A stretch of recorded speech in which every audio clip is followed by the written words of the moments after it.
Tonight, in the cage, the WCW World Heavyweight title is on the line as Ric Flair challenges the champion, Macho Man Randy Savage. Anything goes. There must be a winner. Hulk Hogan steps into the cage against the Giant.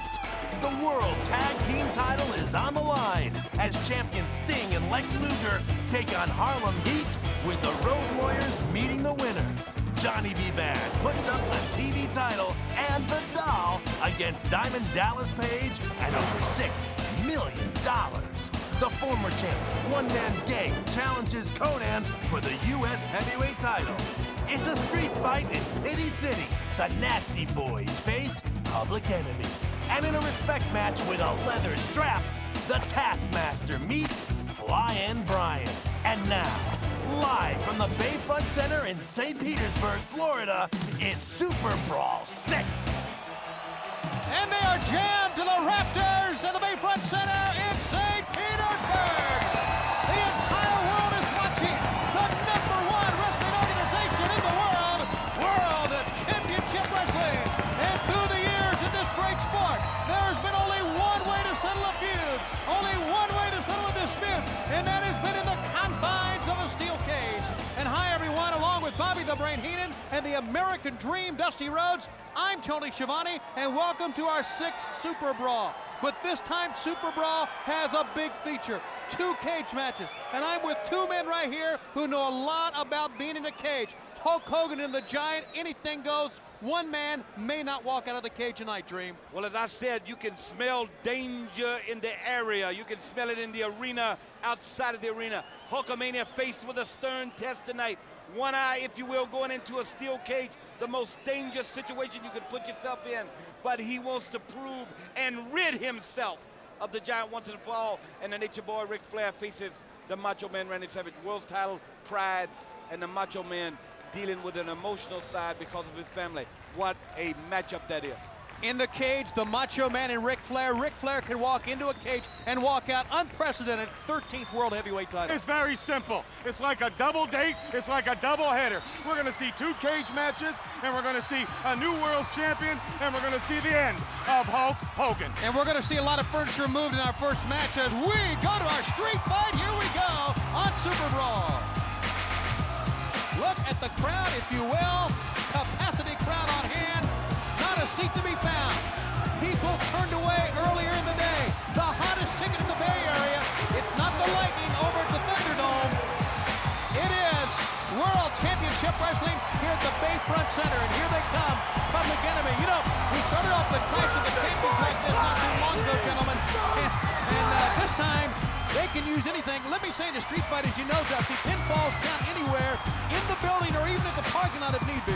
Well, what a way to start off this pay-per-view. Super Brawl, Public Enemy, the Nasty Boys. We're talking about a lot of clubbing going on in this big confrontation right here. And look for it to go out into the street, baby. Well, as far as we are from the ring in our announce position, that doesn't mean anything. They could come right up here and fight. They could bust up the furniture, a street fight, Nasty Boys, Public Enemy. You don't know what's going to happen. 4 men who are very much alike in their style. 4 men who are fine wrestlers, fine competitors, but more importantly, tremendous brawlers. And I do notice that as I see the Nasty Boys walk in, gentlemen, I realize that they don't have regular wrestling boots on. They have tennis shoes on. They have Nikes or Reeboks or whatever. They're ready to run anywhere they can around the arena. Yeah, they got their moving shoes on because this is going to be a furniture moving type of situation. Not a lot of situations right here. You see him going right through it. No wrestling holes going to be used in this one. This is a street fight, which means Randy Eller, the referee, the only job he has basically is to count someone out. And to stay out of the way so he don't get hurt. That's exactly right. You know, when Dusty said he smelled it in the air tonight, danger. I don't think it was danger. I think it's the Nasty Boys you smell. It's a little humid here in Florida, you know, and they don't keep well in this weather. It's danger. And you know what? Public Enemy is along the same lines, Tony, as the Nasty Boys. And already the ring is not being used. And we didn't expect it to be. Well, they're spread all over the place. One of the Public Enemy is on his way behind the steel barriers here. Uh-oh. The Nasties are on the floor over the other side of the ring. I don't know what's going on here. Rocco Rock has a table. There was a concession stand where they were selling souvenir items over there, souvenir stand. He has the table already, and he has hoisted the table all the way back. And he's met with a chair! Top of the head! Yeah. Oh, for crying out loud! What a way to turn off our telecast! Wow, jump back, girl. I ain't lying. Boy, that's the deal right here. Well, he's beating him like a drum. It is wild and woolly in our 6th Super Brawl. And this is just the beginning. This is the first match, Schiavone. Well, I mean, Jerry Saggs really packs a punch. He should have played baseball. What a swing he's got. Now they come right back here now. Public Enemy coming and doing to them as they did to them. They wearing each other out here at Super Brawl. You know, you really can't call the action here. All you got to do is just stand by and be prepared to get out of the way. What? A way to kick it off. What do you mean out of the way? Yeah, we're way out of the way, Brian. Yeah. That isn't good enough when the Nasties are in the ring and when you got Public Enemy. And it's a street fight and it's WCW. You're never safe. Well, I know we weren't safe at the Clash with the Champions in Las Vegas, but thank goodness we're way back here because we've got 4 of the roughest and toughest going at it. Watch out, up on top, Rocco Rock. Oh, he throws it down right on top of it. Yeah, and I tell you what, the action is moving on back here. We had talked about this thing breaking into pandemonium. Super Brawl has surely lived up till it's spilling already. And chairs are being hit. And we see one of the Nasty Boys, we see Saggs back here now at this same concession stand, if you will, getting him some plunder to take back up to the ring. No, that's his lunch pail he's bringing to the ring. Is that what that is? That's his lunch pail, that slob. It sounds like plunder to me. Yes. And What's he's got plunder? Plunder is, that's what plunder is. And Captain America doesn't throw a shield like that. We got tables on one end, we got trash cans on another. They'd be fun to have over at your house for like a housewarming, with new furniture. Yeah, wouldn't that be nice? This is everything we expected it would be because with World Championship Wrestling, expect the unexpected. hey, Saggs is wearing him out with the lid of that trash can. I mean, wearing him out. He's knocking him so many times. He can't even uncle him because he's knocking him. The table split in half. Knobs using that. And Tony, do we have an interpreter here? it's okay. Just hang with us here, Brain. Look at that lid of that garbage can now fits like a hat on one of Public Enemy. Yeah, and he's got a fresh one. He's got some plunder he ain't used yet. And they're looking around, people running for cover. You saying thunder? Plunder. Plunder. Plunder is what he said. Plunder's one of those things you use in the commode. No, that's plunger. That is a I don't know plunger, what but you're talking about. plunder. And we are going, I think we may have a pile driver on this trash can. That's the way it looks from where I'm sitting. The fans are standing everywhere. They want to see it. By golly, they're going to get it. Watch out! The amazing thing about this opening bout at Super Brawl is that they can still stand. Yeah, and I guarantee you one thing, Tony. These two teams were made to order. Now, all the other teams in WCW taking a look at this. This is what they got to deal with. These guys come out of the same mold. When they broke one, they didn't get it all broke. You know what I mean? Because these guys, look at this. Now he's wearing him out with his plunder. Now, Dusty, you were 3 times heavyweight champion of the world. How do you prepare yourself if you know you're in a street fight with the likes of the Nasty or Public Enemy? Can you prepare yourself? Well, you just take yourself up and soak your arm in motor oil and go out there and go to it. Try to take more plunder than they do. Why motor oil? He said mobile oil. Watch out. Motor oil. Look at this. It's a suplex on the table. Well, if anybody planning on buying anything over at that plunder stand, it's just about wrecked right now. We got them fighting everywhere. What a way to start Super Brawl. Brian Knobs over the table hit the back of his head as hard as Rocco Rock got hit on top of the table, and he goes down hard as well. Well, that gives a new meaning going to the chair, don't it? There's a cover near the table, but there's no referee to make the count. Randy Eller is following, and now just about all 4 men have made it to the souvenir stand here. Wow. Whoa. He said hello then, boy. Wow. If the box could hit like that, he'd be batting champion. Uh-oh. I tell you what. Right between the shoulder blades with that chair from Rocco Rock. We've got sodas. He blocked it, too. He sure did. Nasty Boy wanted to throw some acid or something in his eye, and he put that plunder, that big shield up, and blocked it. I never seen anything like this. Now, can you imagine this here? There got to be a fall somewhere. There's going to have to be. As we said, pinfalls count anywhere here, fans. And this is the beginning of Super Brawl. Whoa, look out. The chair on top of the head. This looks like last call, one of those honky-tonks Dusty hangs out with. Man, I tell you what, they have been nip and tuck, if you will. Give and take, like what do you say? You're going to have to find some new words here, Dream. Clubbering Clubbering just doesn't describe this No, thing. because there ain't been no clubbing, because they kind of been one-on-one. Everybody be beating each other up. What are we going to have here? This is slobbering, that's what it is. Oh, it's a some sort of Rubbermaid type trash can going in. He throw the Rubbermaid at him. Now he won't get it done, because the other guy here's got the regular old tin can. Oh, there's another table. Yeah, They can't beat him with a paper cup, use rubber. They got a couple more tin cans here, laying back in the back. There you see it from both angles now. Another table. Well, let me ask you something, Tony. Have you seen any Australian arm drags, any of your famous calls in this situation? Nothing. Nothing, silver tongue. They're just fighting. That's all they're doing. It just looks to me like an average night in Philadelphia or New York City. That's what they like the best, these four. You know, it's amazing to me as we see this carnage continue here about how much these four men can take. Just to show you what caliber athletes they are. These men, they've taken chairs and trash cans and tables and just about everything up against the noggin, and they're still getting up. Well, he just brushed knobs pretty good there with that, with the end of that trash can right here. And now he's over there with the table, man. Oh, watch out now. Listen to this. Wow. Man. He's hit his hair so hard, he's going to have to bite it off from the inside. Look at this, Tony.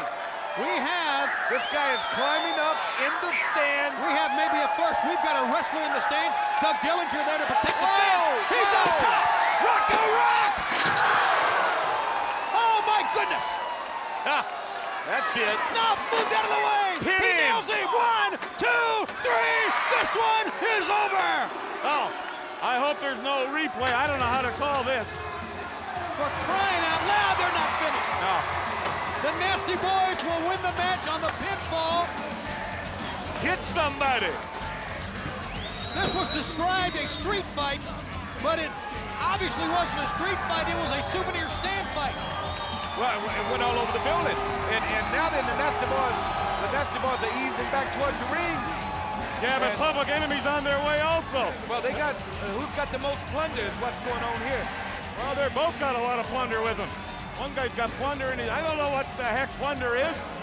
Well, he's got a table. There it is again. Take a look at this move. Look, it comes out of the stand, about 25 feet into the air, through a masonite table. Look at this. And then he gets pinned right here, the Nasty Boys. Boy, this is wild one. I guarantee you we ain't seen the last of these four guys. Eat your heart out, Dan Gable. Ladies and gentlemen, can you imagine we still have a double cage match to come? 2 cage matches tonight.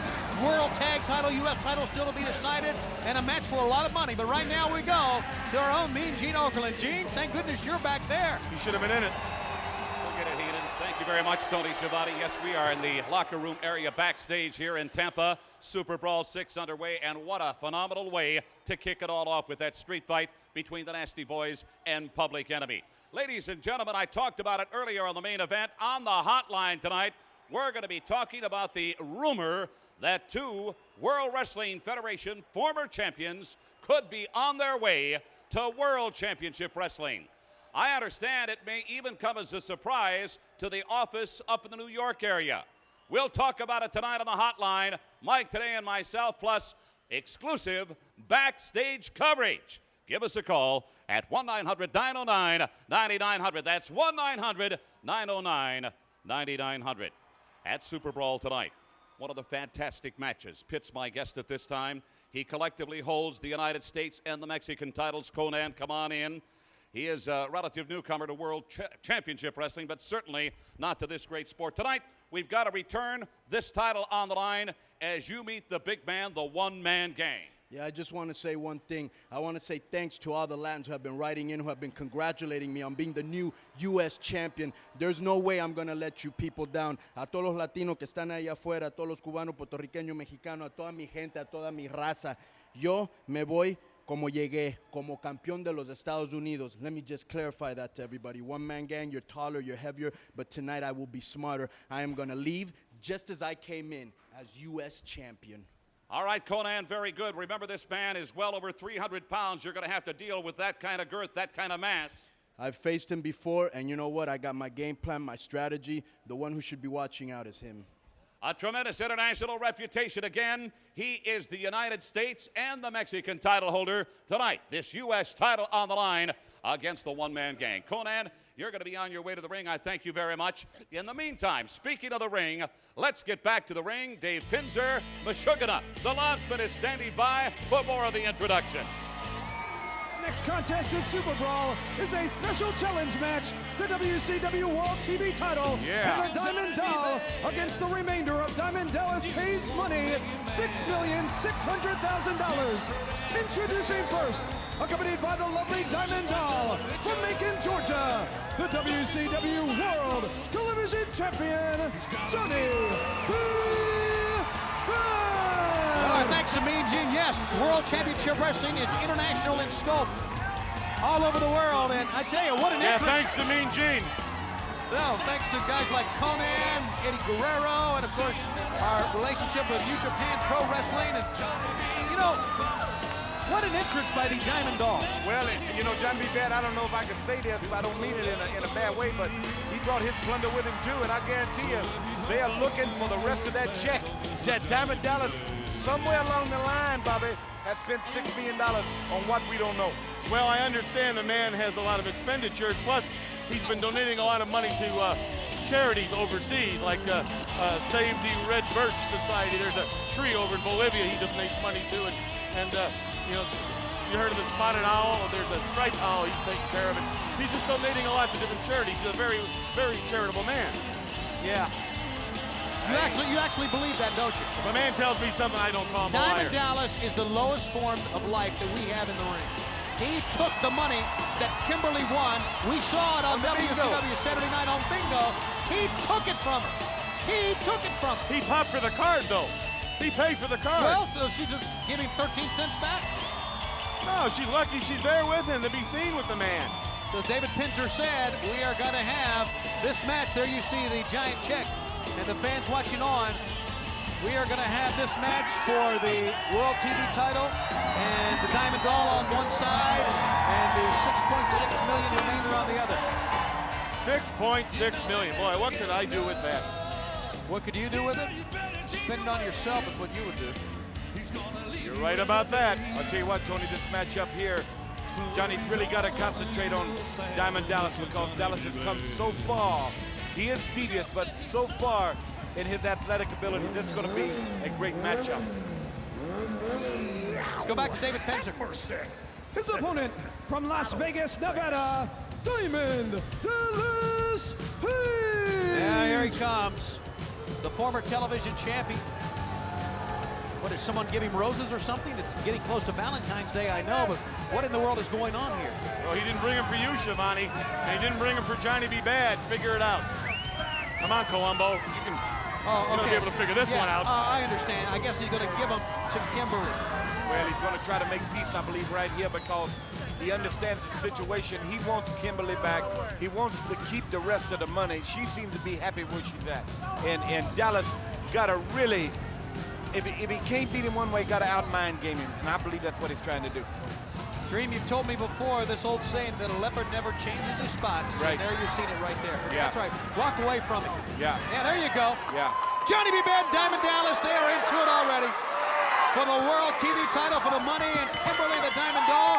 And Johnny B. Bad, as we saw on Saturday Night recently, he went from being disturbed about this man, Diamond Dallas, to very angry about what had happened. And Johnny B. Bad, even though he's the champion, wants Diamond Dallas as much as Diamond Dallas wants him. Well, two things, Bobby, are for real right here, and that is that Johnny worked awful hard to get that World's Television title, and he don't want to let it go. Now he's defending the lady's honor, and Dallas Page wants it back. And when you get a situation like that, a fast start will behoove you if you get off quick.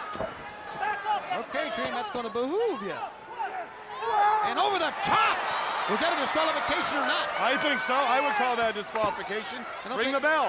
I don't think he purposely threw him over the top, but there's a double axe handle on the back of the neck. Well, if he's standing on the apron and the other guy's in the ring and he flying mares the guy across from him, he's got to go over the top rope. It's deliberate. It's what? Deliberate. Deliberate.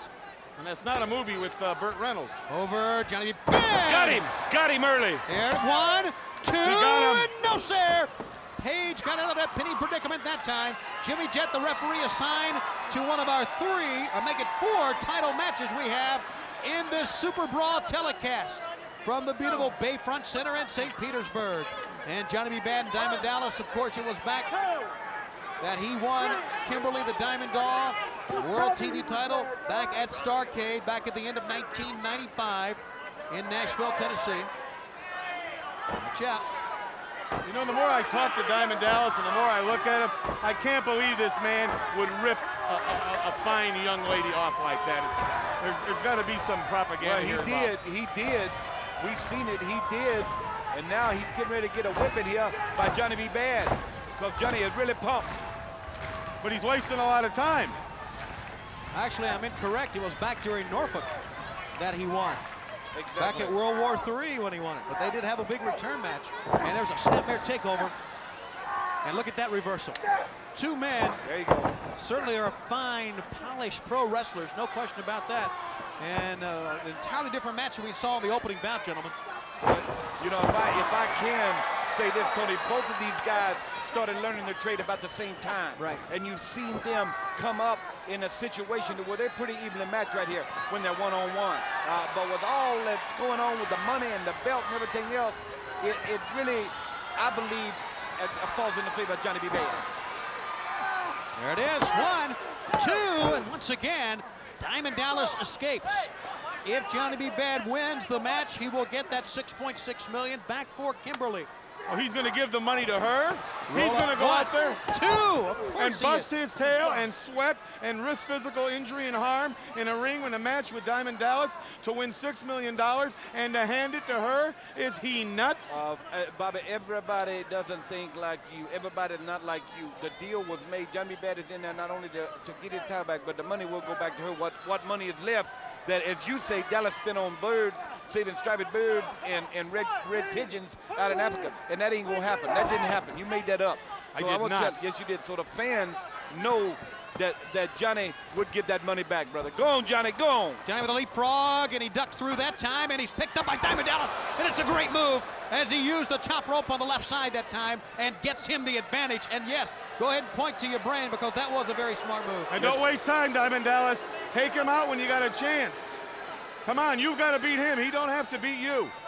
But Johnny B. Bad made a mistake there, Tony, and you can't make a mistake in a title match. It's very simple. When you look at big-time events, whether it be Super Bowls or whether it be Super Brawl or whether it be titles of any kind, well, so much is at stake as it is here in WCW. You can't make a mistake. Johnny made the mistake.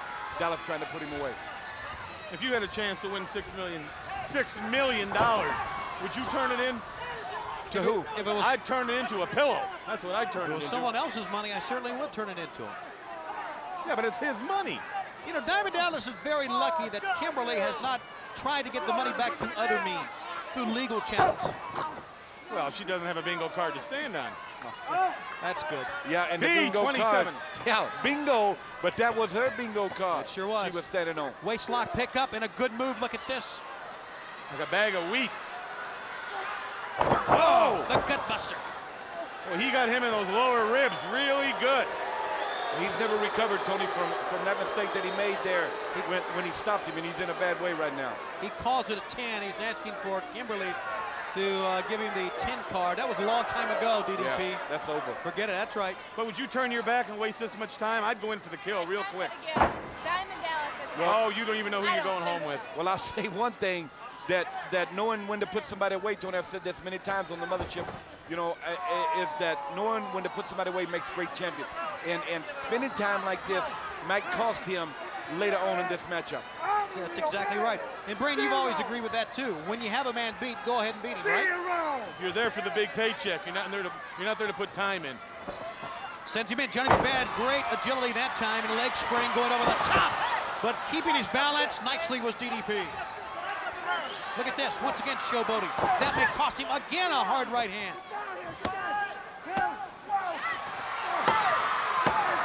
No. In the lower rib cage. Now, Diamond's aware that he's hurt the man's ribs. He's got to stay on him. He can't walk around. He can't showboat with the people. He can't ask for a 10 from the Diamond Doll. He's got to go to work on Johnny B. Bad right now. What Johnny needs to do, though, on the other side of this coin, is get himself in a position to get some time, buy some time, move himself towards the rope, get the referee to step in there, get that head cleared so you know what you're doing, because the offense now that Diamond Dallas is laying on him is just too much for him at this point of the match. Oh, tremendous move out of the ropes. He's got him. I tell you. Yeah. Come on, cover him, cover him. There you go, once You cover him, again. you got him. He is prepared for this match, and she is horrified, but he's prepared, and he's really costing himself here. Look at this. Oh, he certainly is. Come on, Diamond. Forget her right now. He's won the 10, but I guarantee you, this time, what is this? Oh, zero. How about that? The goose egg DDP. And look, he could have had it all. He could have been the television champion. Hold up, 1, 2, no sir, he got out of that one as well. Boy, it almost come back to haunt him, as we talked about, even Bobby Heenan mentioning the fact that he was just taking his time and strolling around out there. When he got to zero, he almost got a quick pin there by Johnny B. Bad. Still, I gotta say, Johnny B. Bad needs to move out the way, get himself to the ropes, get that referee to break, to break this up so he can get his head back together. He's got to get some breathing room. He's got to get to those ropes like you say. He's got to stall for time. Like it or not, that's what you have to do in there. Diamond Dallas is the aggressor right now, and for Johnny to do anything, he's got to clear his head and get his air back. Well, I've heard that before in the last 30 seconds. Well, that's where I heard it from. I heard it someplace. He used them ropes for leverage right there and took him right down. Boy, he's got a great offensive game plan. His only mistake is he's taking too much time. But offensively, Dallas has looked better tonight than I have seen him. Right here, shortcut. Oh my goodness, using the middle rope. And Jimmy Jet. Yeah, go ahead. Checking, and Kimberly's over there to let him know what's going on here. Hey, referee, you call what you see. Don't ask the humanoids. Don't ask the doll anything. Once again, using that middle rope. Of course, a lot on the line here. The World Television title, the money, and Kimberly. And she's pretty desperate right now. She does not want to go back to DDP. Boy, it seems that way. And I know she probably wants that money right there, using another shortcut. You know what she's going to do. If Johnny B. Bad wins this match and he hands her the $6 million, she's going to dust them both. What do you mean? Wait a minute. You mean she go take the money and run? Wait a minute. What you're trying to say? She'll have $6 million. He's stuck on. She'll be without a man. Yeah, she's gonna walk, Tony. Yeah, right. Yeah. Well, I hope she walks this way, because I'll certainly give her a ride. I bet Yeah. you would. Yeah, you'll have to borrow a car. For $6 million, I think I can find a ride. Up, both men now. Vertical Whoa. base, and there's an elbow to the gut. Again, good move by Johnny B. Bad. Do not give Johnny B. Bad a chance to make a comeback. You may pay for it. Top wrist lock now. Who will get the power advantage here? It's Bad. No, it's Page. No, Bad from it's behind. Rolls him over. 1, 2, and almost got him. Oh, was he there? Here's the lateral press, and a 1 and a 2, and no out of it. All right, fans, as we bring you our telecast, of course, all across the world in English, we also have our announce crew, our Spanish announce crew, Yes. bringing you the telecast ¿Qué as well. pasó? Absolutely, and they are calling the action as well as we are. Well, he's just really close to pinning him right here, Tony, I guarantee you. Now he backed off again. Bad mistake by Dallas Page. They are over there right now, our Spanish contingent, along with Conan, the U.S. heavyweight champion. There you see former world champion Pedro Morales on your left. My buddy. Left, and Miguel Alonso on your right. Wave to us there, guys. You are on TV. And we are bringing you this World TV title match here live at Super Brawl 6. Come on, Diamond, don't jaw with the referee. You know, Johnny B. Bad hasn't been the same since Diamond dropped him on his ribs. He is hurt, and he hasn't taken advantage of it. Come on, Johnny. I mean, Diamond. You know, Tony, anytime you go in a situation like this, you got a game plan. I'm sure Johnny did. When he got taken out of it, he's got to resort, go back now, try to get some form of it, and fire back in there, use what he knows best, and that's them fisted. Here he is. That's exactly what he knows best. I mean, he is probably the heaviest hitter this sport. But I'll tell you, his punches don't mean what they'd have meant 20 minutes ago. He's had a lot taken out of him. Come on, Diamond Man. Up on top, here we go. Double axe handle on target. But look, he's wasting his time also. Well, he's got him laid out right there. We got a 10 now. We got it now. We You're went right. from a 0 to a 10. Forget that number. You don't need a 10. You need 6 million is what you need. Yeah, he just needs a 3 right here to get it, too. And he needs to get with it here, too. Don't look at the fans. Pinning. Elbow Yeah, there. in the solar plexus. Where? Solar plexus. It's just outside Phoenix, about 20 miles. That's what it is. Here he goes again, man. You know, Johnny can't make a mistake, Tony. We have talked about this during this whole match right here. He got him hooked. Over the top. 1, 2. Oh. No, did not get him again. Johnny B. Bad is irate. He thought the count was too slow. Yeah, but he's turning the tide. He's turning. He is slowly turning. Oh, Mr. Momentum into his favor. Oh, you're right about that. The momentum is on the side of Johnny B. Bad. Trying to powerbomb, and he got him with a powerbomb. He's stretched 1, out. 2, and he cannot get him with a powerbomb either. What resiliency shown by both men here. What's he reaching for now? Whatever he can get his hands on, that's what I do. He's reaching for the Diamond Doll. I guess he wants some help from her. Oh, Boy, he ragged him again. That's, two occasions during this confrontation right here where it's come down across his throat. Cut off that aorta artery and cut that thing off and his breathing mechanism and everything. And now then, he's really, now as he started his offensive move, now then Dallas back in control. the whip into the corner. Here he goes. Diamond Dallas moved. Johnny B. Bad. 1, 2. He does not have him. Man. Well, this has gone either way. And a great move by Dallas. Give you credit. He went right for the eyes quickly coming out of that pinning predicament here. Here's the reversal into the corner. Oh, he met the point of the elbow, and this could turn things around. He went down hard. He's got the ropes, and a 1, and a 2, and he kicked out from it anyway. Wow. That was a slow count, too. No, that was a regular count. The bottom line is the referee look peekaboo up and see his legs on the rope when he peekabooed up. And one thing Dallas has to know is that Johnny can come back and haunt him real quick. Slow, fast, it doesn't matter. Jimmy Jett is consistent. He's got him here. 1, 2, Oh, yes, yes. and no, sir. Out of it is Bad again, and a very frustrated Diamond Dallas hits the mat. You brought a good point up, and we just seen it twice in a row. Consistency with Jimmy Jett, and he did it right there. There was no quick count, no slow count. It was right there where it's supposed to be in the rules and regulations of a WCW referee. You're right. He's consistent. He had 2 bad counts. And is that a chokehold or a sleeper or maybe a Cobra clutch?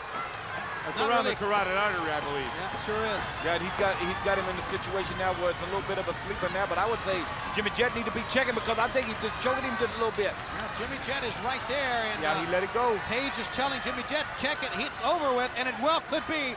We could see a man retain the money, get the belt, and get Kimberly back. If the arm goes down, it does not. Whoa, A baby! jawbreaker out of it. Slap it on him again and keep him on the mat. That's right. what you have to do. Yeah, but you can't slap it on when you had your jaw broke with a jawbreaker, as Tony called right there. Now he hooks him up. Johnny got him hooked. He's got the sleeper on. Now that's a choke. Would you give me a break? That is a sleeper, and he's on the back, and he's in the middle of the ring. He's got to get to the ropes. Come on. Now Reach. weighing down. Tighten him up, squeeze him. Page trying to get to the ropes. This is only, and he did it. That was a great counter move by Page, just to stagger back to the ropes. But he is obviously dazed here, but so's Bad. You know, the funny thing about the sleeper hold, and Dusty will tell you this, the harder you fight it, the worse it is. The quicker you go out.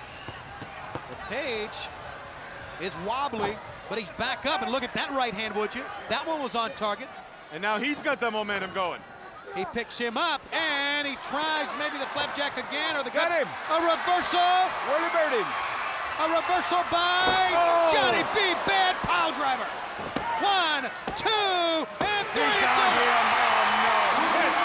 6 million big ones down the drain. Bingo! Take the check, lady, and go home. You deserve every penny of it, plus obviously more. Kimberly gets her money back. She stays with Johnny B. Bad. He retains the TV belts, and that's a great sight in the ring. Yes, it is. Well, there's Johnny B. Bad holding a check for over $6 million. Yeah, look who And he's going to hand it to her.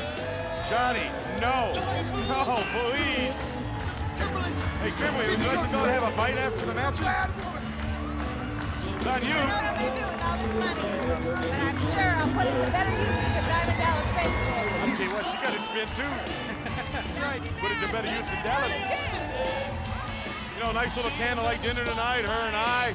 Look over that check, talk about some investments. Oh, Mooch. I think that's the way to go. Would you call the replay, please? Johnny B. Bad plants, Diamond Dallas right here. But he doesn't get the 1, 2, 3 on him. Dallas trying to go for that backbreaker again. Can't really get him hooked the way he wants him. Johnny reverses a tremendous move of strength and agility and plants the Diamond Man right in the middle of the ring. Head first. $6 million plant. There's your winner, Johnny B. Bad. And of course, still to come, the World Tag Team title on the line. With that in mind, we take you back to the locker room area and meet Gene Okerlund. $6 million. All right, Tony Schiavone, Bobby Heenan, Dusty Rosa, thank you very much, gentlemen. Recently in Las Vegas, Nevada, as you saw during a live national telecast, it was Booker T, Stevie Ray, the Harlem Heat coming up on the short end of the deal in their match with Lex Luger and Sting. However, tonight, gentlemen, the rematch is going to take place, and as they say, it's for all the marbles, the WCW Tag Team titles. You know, Gene, there comes a time in a man's life when he has to put his foot down about things that's going on. And I know you and every sucker out there that's listening to me know what I mean. Lex Luger, like I said before, sucker, you committed grand larceny, and tonight we gonna get you. And if birds of a feather flock together, Sting, that means you just like him, and the hit list is out for you too. When the night is over, when the smoke clears, Harlem Heat will still be the best team in WCW, because we will own the gold, sucker. Booker T.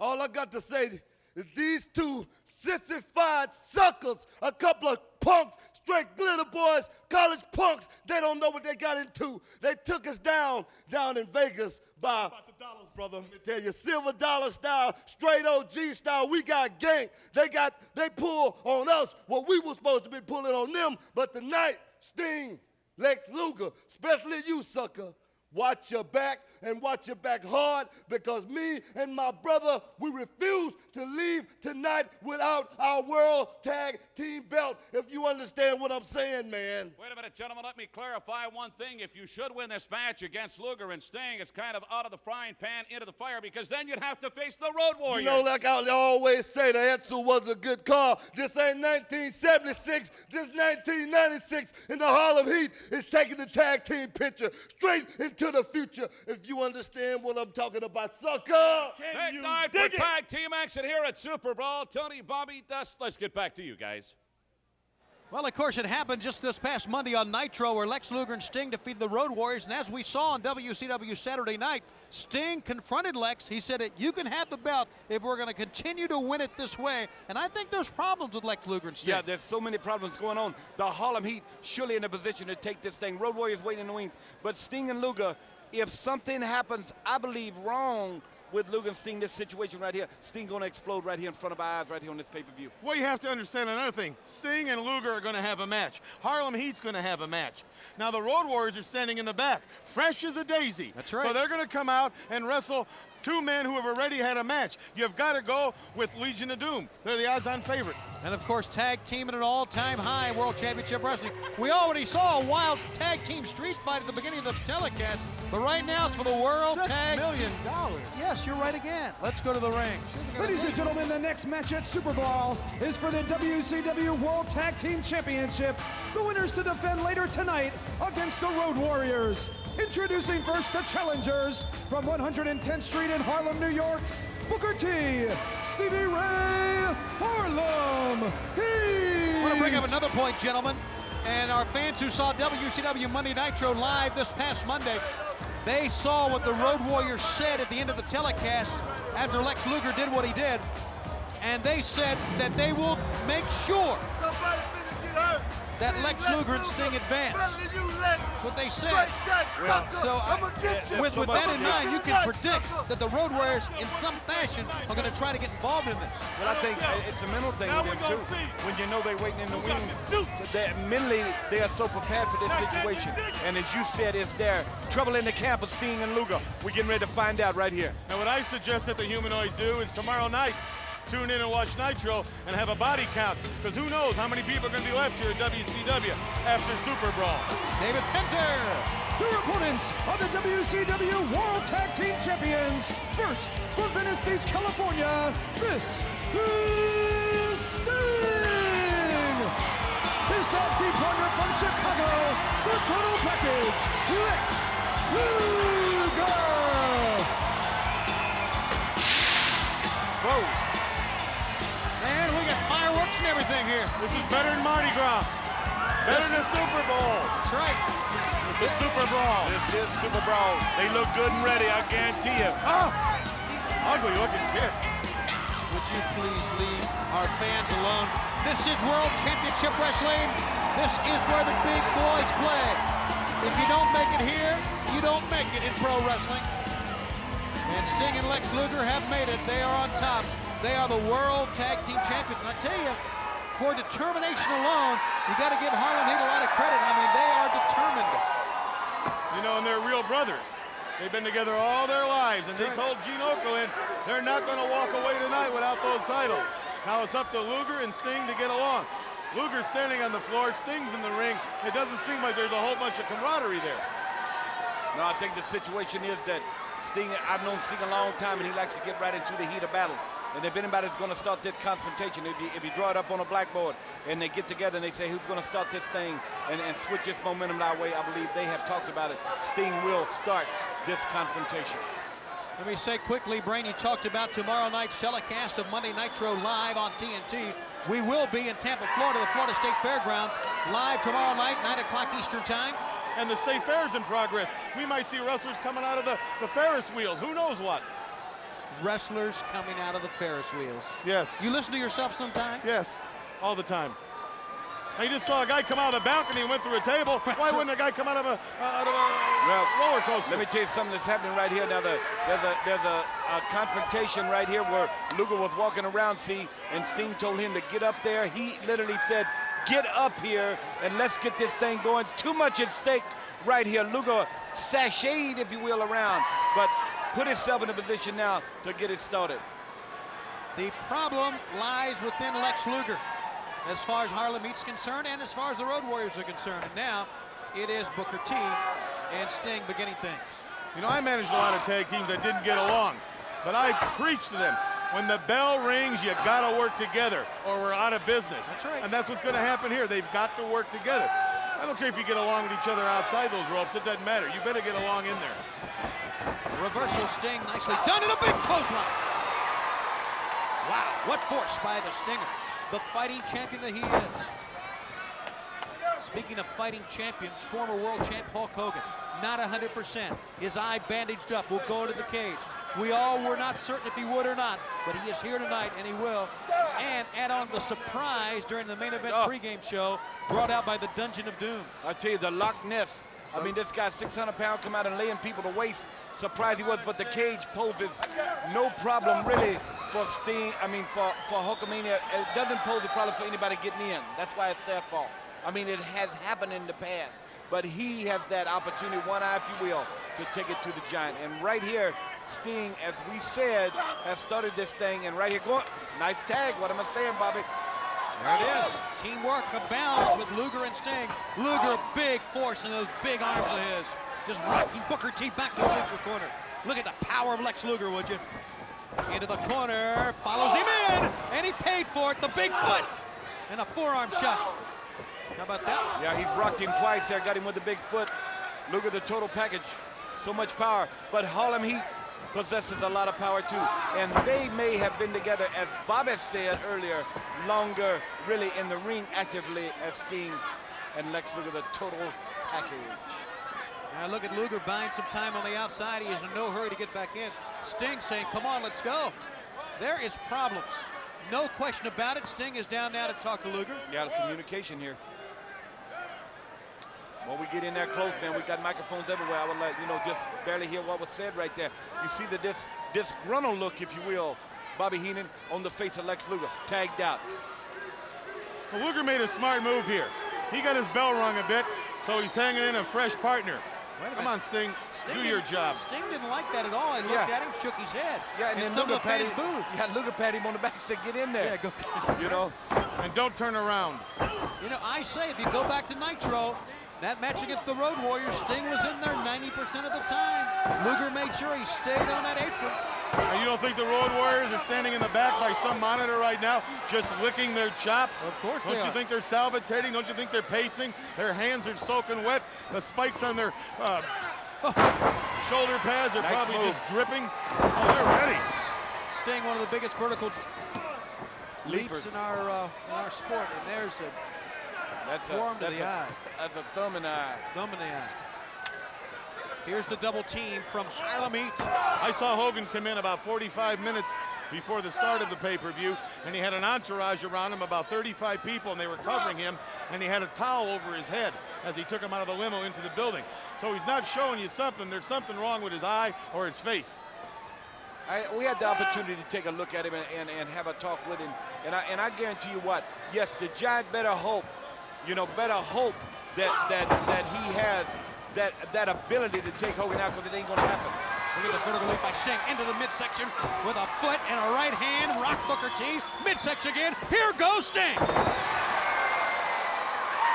Oh yeah, they love him here. And a capacity house crowd gives the Stinger his yell back. The woo! You're gonna hear woo a little later on when Flair captures that World Championship the 13th time. Ain't gonna happen. Ain't gonna happen. These people have been lined up here out front. I got here at 1:30 and they were lined up already. There must have been thousands outside. They're ready for this one. Thousands turned away here. But if you were one of the ones turned away, fear not. Glad you could join us on pay-per-view in the privacy of your own home. The only way to watch World Championship Wrestling. And of course, here's lateral press by Luger. Give Luger a lot of credit. He has kept the pressure on since getting the tag in. He really has. He hasn't. He came in, even though I believe they understand the importance of this situation right here, where when you got somebody hurt, going back to that statement we made, got to put him away. Luger's got him. 2 count that time, and Nick Patrick counts the 2, shows the 2 high in the air. Luger, he wasted way too much time getting that elbow drop. Yeah, he's seen that coming and he telegraphed it, and as you said, Luger fell prey to it. And now Booker T. You know, it's been mostly Booker T in for Harlem Heat here. Side salto. And it's mostly been Luger in the ring. Sting isn't doing his job. That is not true. And here's an elbow that misses. Come on, Luger, make the tag. Hey, Booker T. Breakdances up. Spin wheel kick right on target. Yes, sir. Harlem Heat. They were probably the most dominant tag team in WCW in 1995, trying to lay claim to that in 1996. Here's the double team, and here's the big power man, Stevie Ray. Well, he drove him right in there. You know, sometimes it is such an advantage for guys that have trained and been together inside the ring, where Luger and Sting have went about themselves and individuals, you know what I mean? I know what and you then mean. come together. They close outside. But Harlem Heat live and eat and sleep in the same buildings, brother, and work on this thing because they want them World Tag Team title back around them weights. Well, they're hungry. That's it. They're very, very hungry. Is he watching the same match that I'm watching? That's what Dusty just said. That's what he said. Well, I know that's what he just said. That's where you heard it from. But I'm talking about something else. I'm talking about Harlem Heat being hungry. Do you mind? You talk about what you two want to talk about, and I'll talk about what I want to talk about. That's usually the way it happens. You always talk about what you want to talk about. Well, you can talk about what you want to talk about. If you like talking about something, talk about it. Sting has taken a nasty spill on the outside here, and he's back up in the corner there now. Yeah, Harlem Heat seems to, they sticking to the game plan, and they really have, you know, whoa. 2 count. They really have the early advantage in this contest right here. And I don't believe that they have in any way gotten out of the game plan, and that's why they're still on top of this situation. Harlem Heat and Lex Luger and Sting, the winner of this matchup, will go on to face the Road Warriors tonight, and I thought for either team, it would be to their benefit to try to get a quick win, but that has not happened. They've been 10 minutes into this already. Well, you're not going to get a quick win in a situation with great athletes like this right here where the big boys play at WCW. You're not going to get a quick win. You know, what you're going to have to do is go out there and sweat and apply yourself and make it happen. And you said this, Bobby Heenan, and I got to admit you were right. The Road Warriors have an edge by watching this thing from the back. Oh, I'm definitely right about that. And when's the last time you saw a tag match with 4 men in such tremendous condition as these 4? Knowing when the match is over, 2 men are going to come out from the back with spikes and lousy haircuts, just determined to become tag team champions of the world, and they'll be fresh. Stevie Ray hooks Lex Luger, maybe a pile driver, maybe a power bomb. He just dropped him right on his side. Now, will they be able to rest, or will they just start the tag match right after this match? No, as a matter of fact, there's going to be 2 matches between the Road Warriors match. Well, Luger's really hurting in that rib cage area right there when he got dropped on it. All about them shoulders and that back, and Harlem Heat really concentrating now on making this thing pay for him, making this thing play out the way they want it to play out, forgetting about tension between Luger and Sting. They got Luger in a situation right here to where they can put him away, and that's what they're trying to do. I find myself asking myself the question, why hasn't Sting made an effort to save Lex Luger? That's the question I find myself asking myself. Not a seat to be found at the Bayfront Center. Capacity crowd, thousands turned away today for the hottest ticket in town and the hottest ticket on pay-per-view. It's World Championship Wrestling, and you're looking, seeing, hearing, knowing why we are #1. This is where the big boys play. The sights and the sounds of WCW. Luger trying to mount up now, trying to get it right, trying to get his leg in under. Whoa, here we go. Boom, cut that off. Stop it. And look, they got him where they want him, in their neighborhood, in the corner. He's not going anyplace. Oh, they're feeling good about themselves now. They've done their homework. Sharp tag that time by Harlem Heat. And Harlem Heat, a knee to the midsection. The kick. How about that one, that scissor kick in the top of the head? I'll tell you what, that's a devastating move, and he caught him really well right here now. Let's see if they're able to put him away. Too much time wasted. Tell you what, you know, we are in the era of a lot of athletes in a lot of different sports, WCW included, doing a lot of hot dogging, and it's cost them. Yeah, trash talking. If you You're not kidding. Yeah, trash talking. The plenty of time for that when it's over, and before you go into it. But right now, Luger desperately needs to tag Sting. Very simple. Got to make the tag. And of course, Booker T realized that as well. So he made sure that... Great tag team wrestling right there. You're right, Bring. You're exactly right. This is why they are one of the best. They suckered the dummy Sting in. And meanwhile, while he got in there was John with the referee, Nick Patrick. They took Luger back to the corner and they clobbered him. I beg to differ with you. Sting is not a dummy. You're right. You know, Sting is not a dummy. Sting is a great athlete. When I say athlete, he got me all flabbergasted when he's talking about a dummy. Bottom line is, Sting is ready to go. He just needs a tag. And he's going to get it right now. But Nick Patrick had his back turned the other way, and he's not going to allow this tag. Now, keep him in that corner. Pound on him, guzzle him, keep him down. All Sting's doing here is causing trouble. Forget about it. Sting said, forget it, I'm going in there anyway. And he is taking care of business. But he's not the legal man. It doesn't make a difference. He's going to have to leave that ring. That's right. And when he leaves that ring, Luger's still going to be on that mat wounded. Luger is the legal man, you're right, but Sting with the Stinger Splash. Got him. The Stinger Splash on Booker T, sending Booker T to the top. Now, Luger is a legal man with Stevie Ray here. Stevie Ray pulls the top rope, and Sting goes down hard to the floor. Doesn't matter, Sting's not the legal man. He could have hurt himself right there. Well, what a shot he took. Sting is down.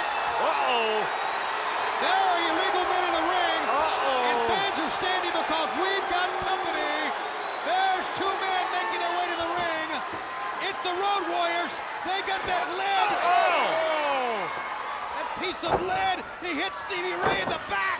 Luger flops over. 2, 3. It's over. Man. They called it, brother. They sure did, Dream. The Road Warriors make sure that they will face Luger and Sting. And they're happy about it later on tonight. And look at Luger celebrating. Hey, he did nothing. He just happened to be in the ring. You say what you want, but Luger did in or outside that ring. He's going home right now, 1/2 of the WCW Tag Team Champions. No matter what the Road Warriors did, no matter what Harlem Heat did, this is what happened. They're now going to have to meet tonight.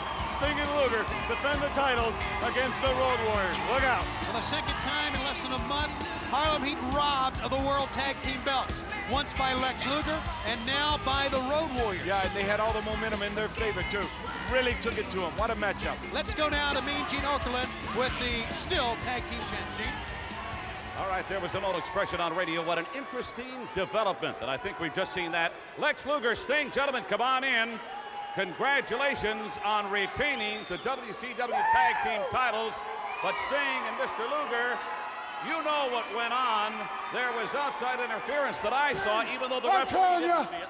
Well, I told everybody else at Stinger, I told you that I would hold up my end of the bargain. I'd be there for you. I was there for the win. We were the tag team in the 90s. This is our destiny.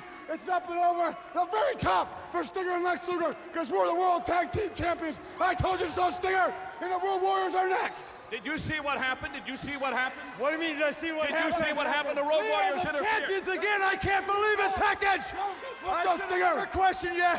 I am with the program, yeah! But gentlemen, it's out of the frying pan and into the fire. I can't help but think this was all by arrangement, perhaps. You saw what happened, the Road Warriors coming in with that steel plate and nailing one of the Harlem Heat. Subsequently, Lex Luger getting the pin and the victory as they retain the WCW Tag Team titles here in front of this capacity crowd at Super Brawl number 6. Gentlemen, I'm going to throw it back to my colleagues, the American Dream, Dusty Rhodes, Bobby the Brain Heenan, and you, Tony Schiavone. Thanks a lot, Gene. And we've had 2 title matches so far. Still 3 more title matches to go, and no change in the guard as of yet. Yeah, he's still a little disturbed about that situation.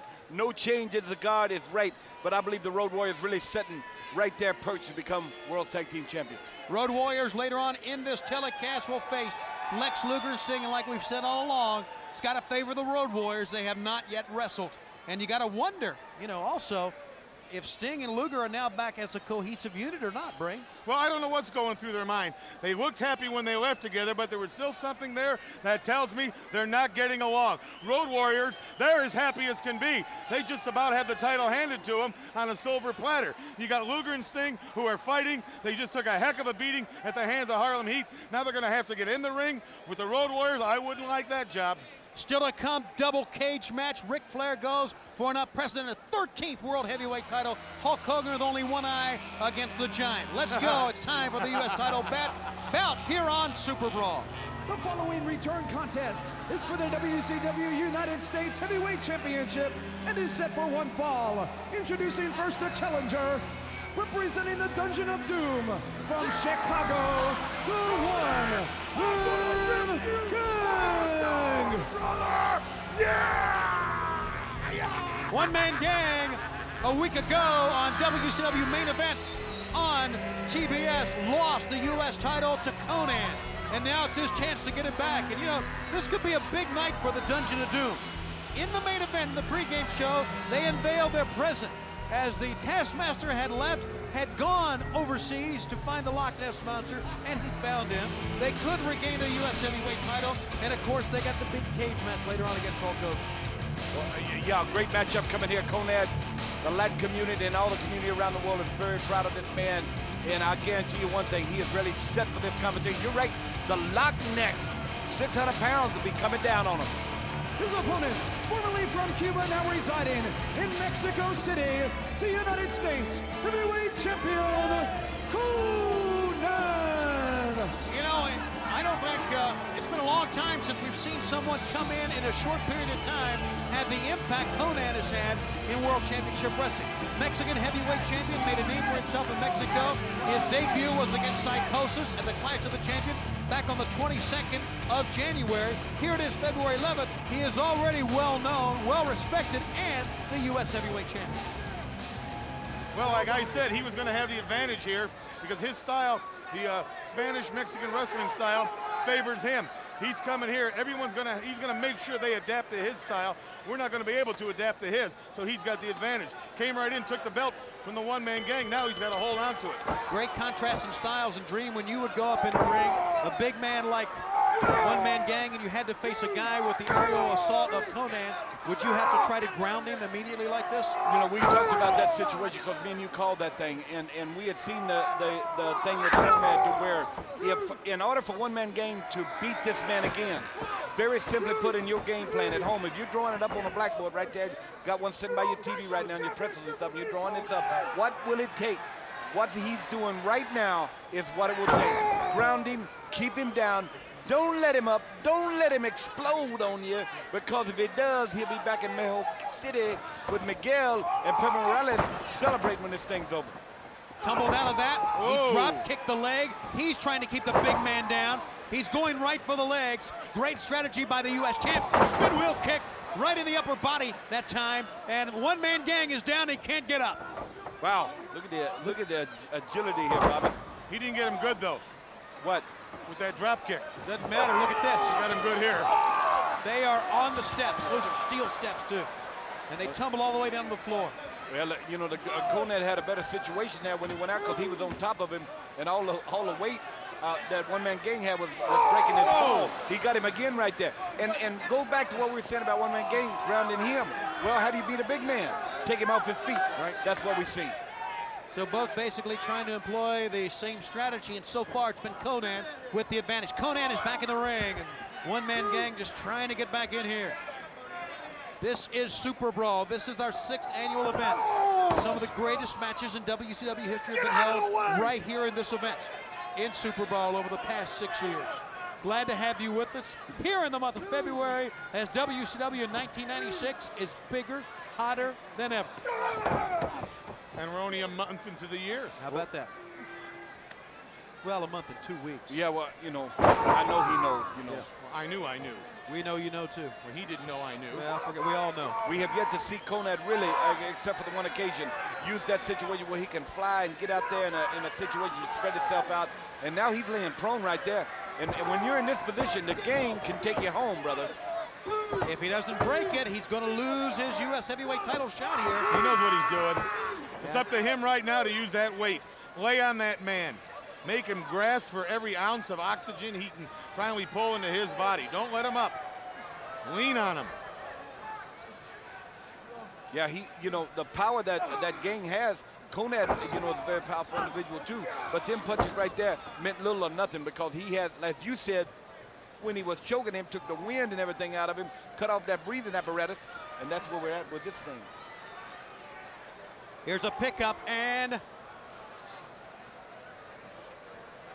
hammered him. Side salto that time. Done He used nicely. his own weight right down on top of Konnan. You know, many people have said over the years that this is one of the greatest big men in the business.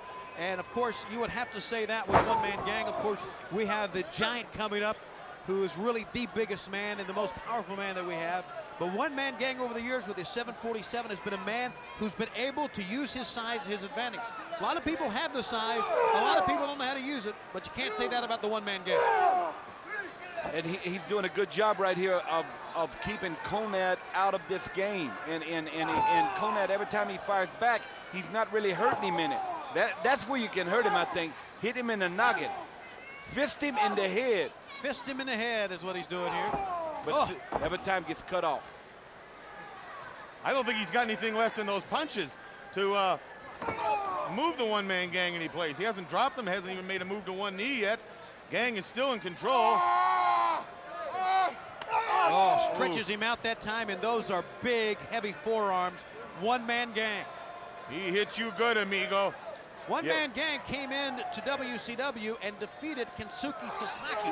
Sasaki had defeated Sting to win the U.S. heavyweight title. So much prestige around that belt. So many great men have held the U.S. heavyweight title. One of them here to my right. You know what it's like to be the U.S. heavyweight champion.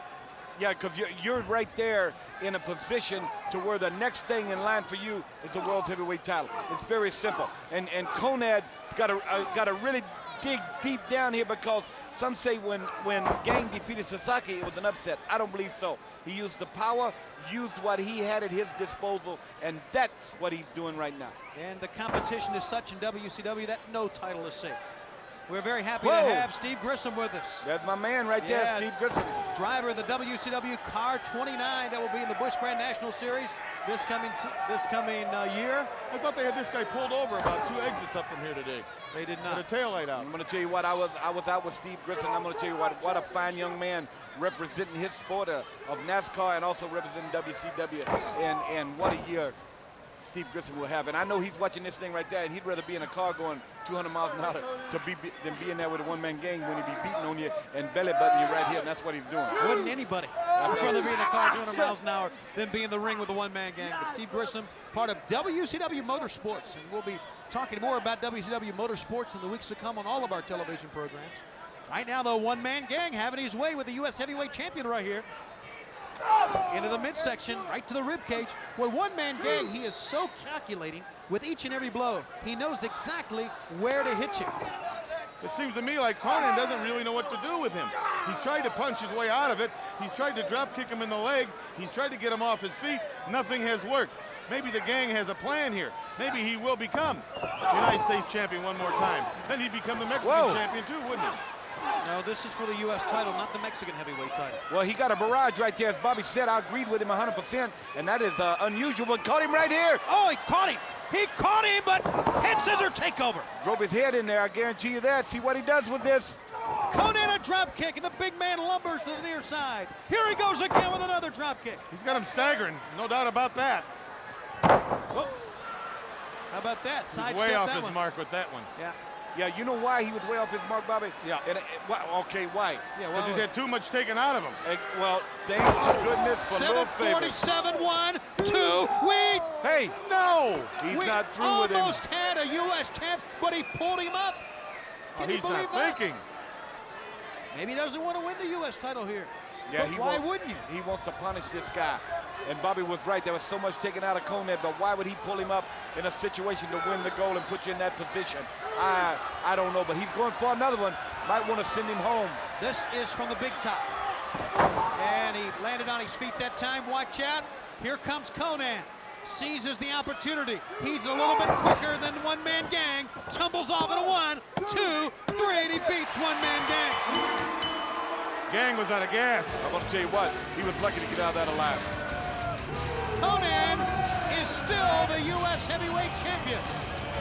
Like you said, Dusty Rhodes, a very lucky man to get out of that alive. You know, I don't agree. I do agree with one thing, that Bobby Heenan is a great manager, and he knows a lot, but I'm going to agree with him again, because I'm going to tell you what, it was all gang in this situation right here. Konnan, though, United States champion. Let's now take you back to the locker room area and meet Gene Okerlund. Gene. Tony, we've got kind of an interesting situation here. Apparently a sewer pipe broke. Every time somebody flushes the biff up on the next floor, we get a little something coming back down here. But that's totally a different story. By the way, fans, tonight on the hotline, it is absolutely red hot. It's rumored that 2 World Wrestling Federation former champions may be headed to World Championship Wrestling. That's going to be the exclusive story on the hotline tonight, along with all of the great news that is breaking here backstage at Super Brawl 6. Pick up the phone right now and give us a call at 1-900-909-9900. That's 1-900-909-9900. Who are those 2 former WWF champions? Gentlemen, come on in. Hawk Animal. A little bit later on, Sting and Lex Luger for the WCW titles. Everybody in this building, everybody on television, with the possible exception of the referee, saw what you did, Animal. Well, Gene, everybody on Monday Night Nitro saw what Luger did to me, too. An eye for an eye in WCW. Now, we didn't have no hassle with Luger, and we ain't got no hassle with Sting. Luger, you brought it upon yourself. And Sting, I don't know what you're thinking, but believing in Luger, you're making a big mistake. We said we would do anything at all costs to get you in the ring. And Harlem Heat, I'm sorry. He's sorry. If you got a problem with it, get in line. Take it up with us later. But Sting, Luger, tonight, the titles, be prepared. Tell them, Hawk. Our deepest, sincerest apologies to Harlem Heat. Not. Too bad for you, Harlem Heat. Sting and Luger, we're going to deviate your septums. We're going to detach your retinas and a lot of other nasty things. You started it. We're going to end it. You got a lot of problems. Not our problems, your problems. You get in with the LOD, you don't even know what you're doing. I have some ideas where you might stick a 4-iron too if you're a golfer. Right now, let's get back to the ring.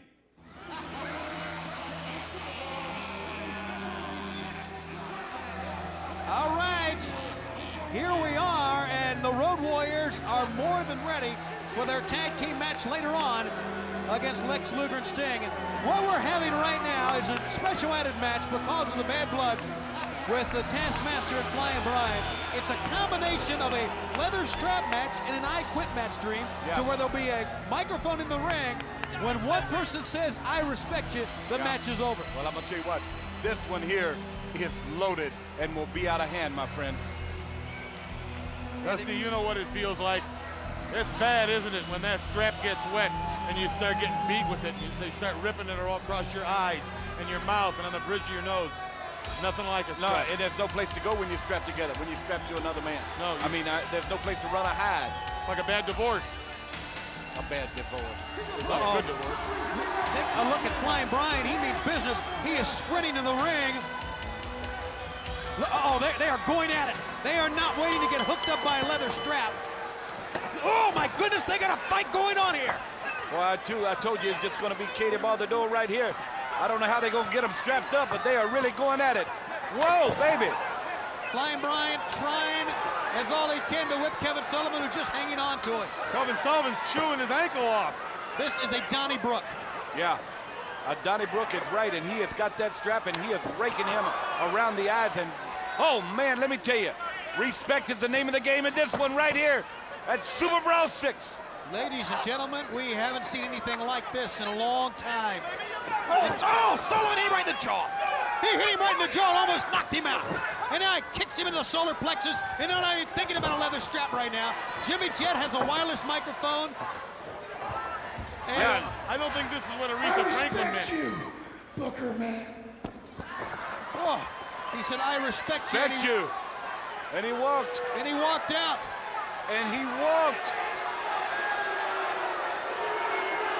He said, I respect you, and he walked out. Wow. So Kevin Sullivan, the Taskmaster, will win it. But I mean, for about 45 seconds, we had the darndest fight we'd ever seen. My goodness, what a crazy one this was. They didn't even get the strap untangled. Well, the last thing I would want would have Kevin Sullivan picking up a strap and beating me with it.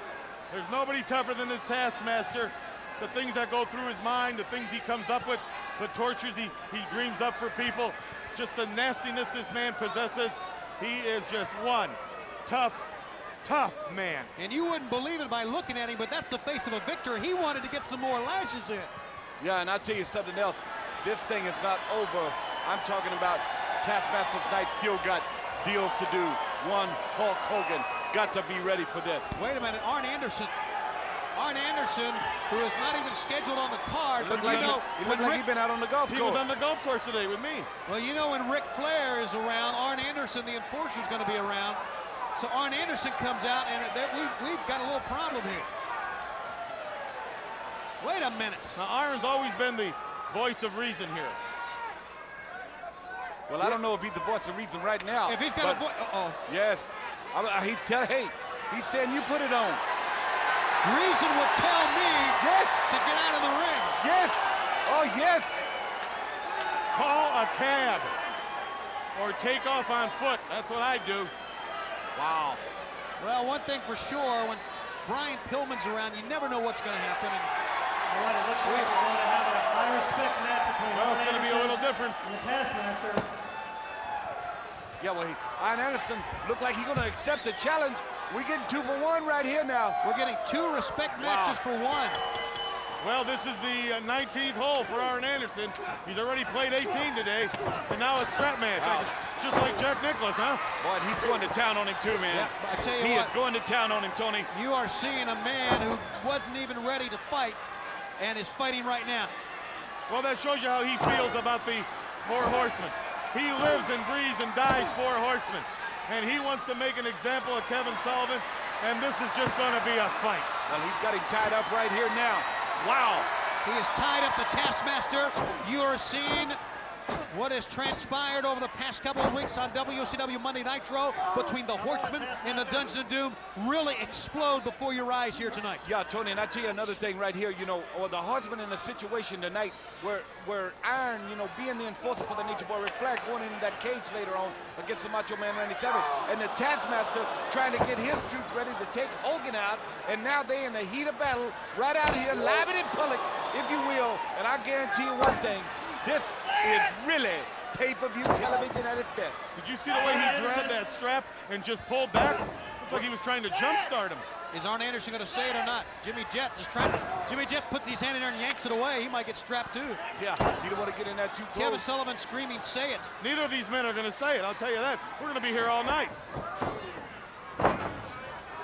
The top corner. We are going to be here all night. You know, you may be right. They're not going to. Arn's not going to say I respect you. Is Kevin Sullivan going to say that? You can knock all his teeth out, pull his tongue out, tying the knot. Whoa, low blow. Low blow. Low blow. If this was boxing, they would let him get 5 minutes to rest. What'd he say? He said something or another. If Kevin Sullivan says I respect you, it'll be in a very high-pitched shrill right now. Whoa, he's got him hooked up right now. Well, what a brutal confrontation we have had from the get-go tonight. From the get-go of this pay-per-view. Listen in.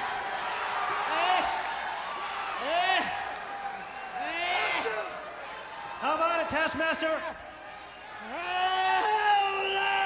Oh, he's enjoying himself. He's never had a better time. Oh. I think what we got out of that was, oh, no. And that's about all. Oh, you're right in with the Taskmaster. This guy buys his shoes 3 sizes small just so he can make himself miserable. Arn Anderson goes over the top. How does he continue to come back like this? I'm talking about the Taskmaster. I mean, both these guys with so much at stake tonight. And right now, this battle right How here. about Anderson? Oh, here we go. Anderson said no. Can you imagine if you say no, it means you're going to get slapped around, strapped around some more. I'd lie. That's what I'd do. What would you do? I'd say yes. Bobby, you would have already said no. Yeah, I'd have said it during instructions. Yeah. But as he left the ring, I'd have choked him with that belt strap, hung him out to dry, beat him with a chair, and run out of the building. I still wouldn't have gotten beat. This is WCW on pay-per-view. Matches like this only seen on our pay-per-view telecast. And in the yard at San Quentin sometimes. That's right. Wow, that's a good point. That is good right there. They are all tied up now. Or recess at Bellevue. For crying out loud. Well, this crowd is coming to their feet right it's here. because Nature Boy Ric Flair is making his way out. Can you believe this? Wow. And this man has a title match on the line. I think what he's going to try to come in here and calm matters down. That's exactly what he's doing. He's calling this off. Yeah, he don't need this. In a situation, him going for 13, he don't need this. There's nothing to prove here between Arn and Sullivan. All right, there's a microphone in the ring. Wait a minute. Come on, man! It's you! Double A! The Giant, the Nature Boy! Come on! You proved nothing! Let's get at hand what's going on! Said that. And get ready to kick Savage and Hogan's butt! Come on! Stop all this! All right, how about that? That's smart thinking. Hey, Nothing if I want good to can talk come to of you, this. I'll take your wife home, make a woman out of her. Well, I'll tell you what, there's a lot of things been on. said, but one thing for sure Come on, Devil. is he laid it on the line, and that's true. Come on, man.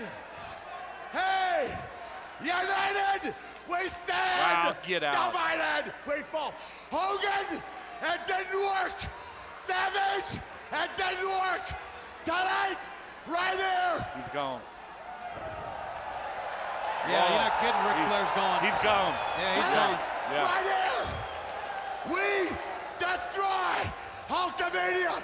Savage, I'm taking the belt and Liz now. Come on, Double A. Come on, brother. Well, Ric Flair doing a first, being a mediator. Giant. We're together. We're a team. The Giant. Come on. Let me tell you something, Sullivan. To get what I want, and that's Hogan and Savage, I'd get in the bed with the devil himself. He just did, my friends. He just did. Night, night. Hogan, where is it? The chant of Hogan Yes. starts Where to is swell it? here. And right now, we're going to go back. The argument Where is continues a it? little bit out here. We go back to locker room area and meet Gene Keep your Okerlund. mouth It's shut, wild bud. out here, Gene. Can't be too safe. I would say more of a veritable zoo-like atmosphere out there, something like the Nut House. Jimmy Hart, tonight your man, the Giant, is going to go inside that steel cage to meet none other than Hulk Hogan, a man who is very determined to prove a point tonight. Hulkster, I'm going to make it very simple and clear for you, baby. You got one eye, and time is ticking away on you, man, before you step in the steel cage with a 7'4" giant. Hulkamania is finished forever, baby. Anybody ever tell you, Hart, that you get on their nerves? Big deal, Mean Gene. Giant, Hulk Hogan, and yourself, you are going to be facing truly an immortal individual tonight. Immortal, today is going to be a day of reckoning. Hogan, I have been in the Dungeon of Doom. I have looked into the souls of men, the darkest, deepest reaches of the soul where the maggots crawl. And Hogan, all that is bad, all that is evil is inside of me. It's building like a mountainous volcano that's gonna erupt right here. The Bayfront Arena, all over you, Hulk Hogan. In that cage, that door's gonna shut. The last thing that's gonna go through your mind is my fist. Hogan, you can't run. You can't hide. The only thing you can do is be understand and the will to know Hulkamania is through forever. Giant. This man is, I'll tell you what, we've got a lot of loose cannons running around here, but this man is totally beside himself. Remember, Jimmy Hart, they're going to be inside a cage. You're not going to be able to get in. Big deal, baby. Nobody has to get in. Nobody gets in. Nobody gets out. Hulkster, no more watching those B-grade flicks that you have out. No more Thunder in Paradise. And no more seeing your face on WCW. That two-faced little... I can't believe it. Jimmy Hart, of course, at one time the manager for Hulk Hogan. Now it's a totally different stuff. Hey, bring up the name let's Hulk get Hogan, back to the AJ. ring. I didn't mean to say anything.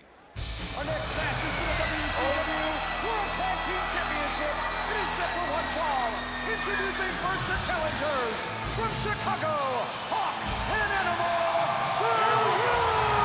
World Tag Team title, let me say briefly, if the Giant, if Jimmy Hart feels that Hulk Hogan is going to try to run and hide, they've got the wrong man.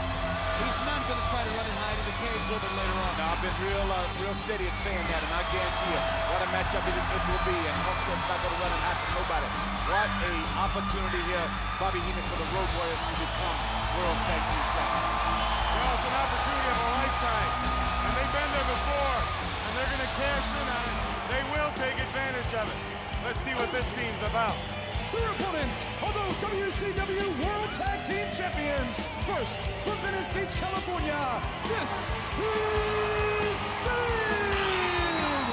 His tag team partner from Chicago, the Total Package Lips Luger. You know, sometimes we notice the little things, and I know I do, but I think it's pretty obvious that Sting is a little bit more anxious to get to the ring than Luger is.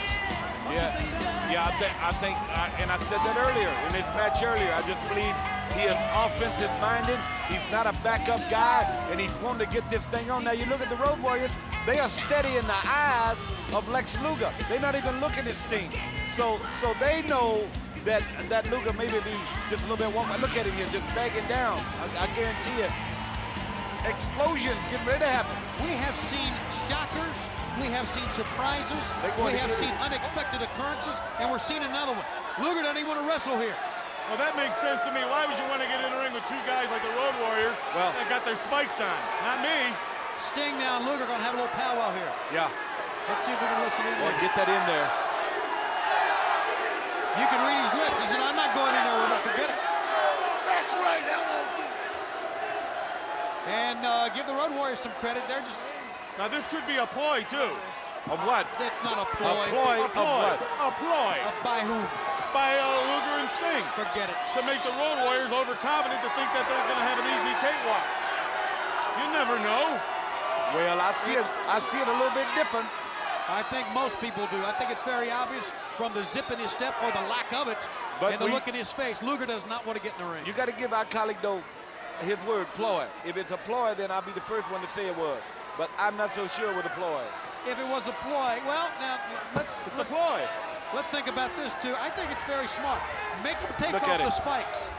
If they want to get it on, they are mad at Luger. Luger needs...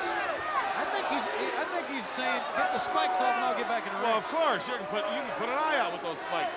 They were sitting in a restaurant today with those spikes on. 3 people came by and hung their coats up and 2 hats. That ain't true. They do not wear those to a wrestler. That ain't true. Where do you sit at home and write these things down, make these things up?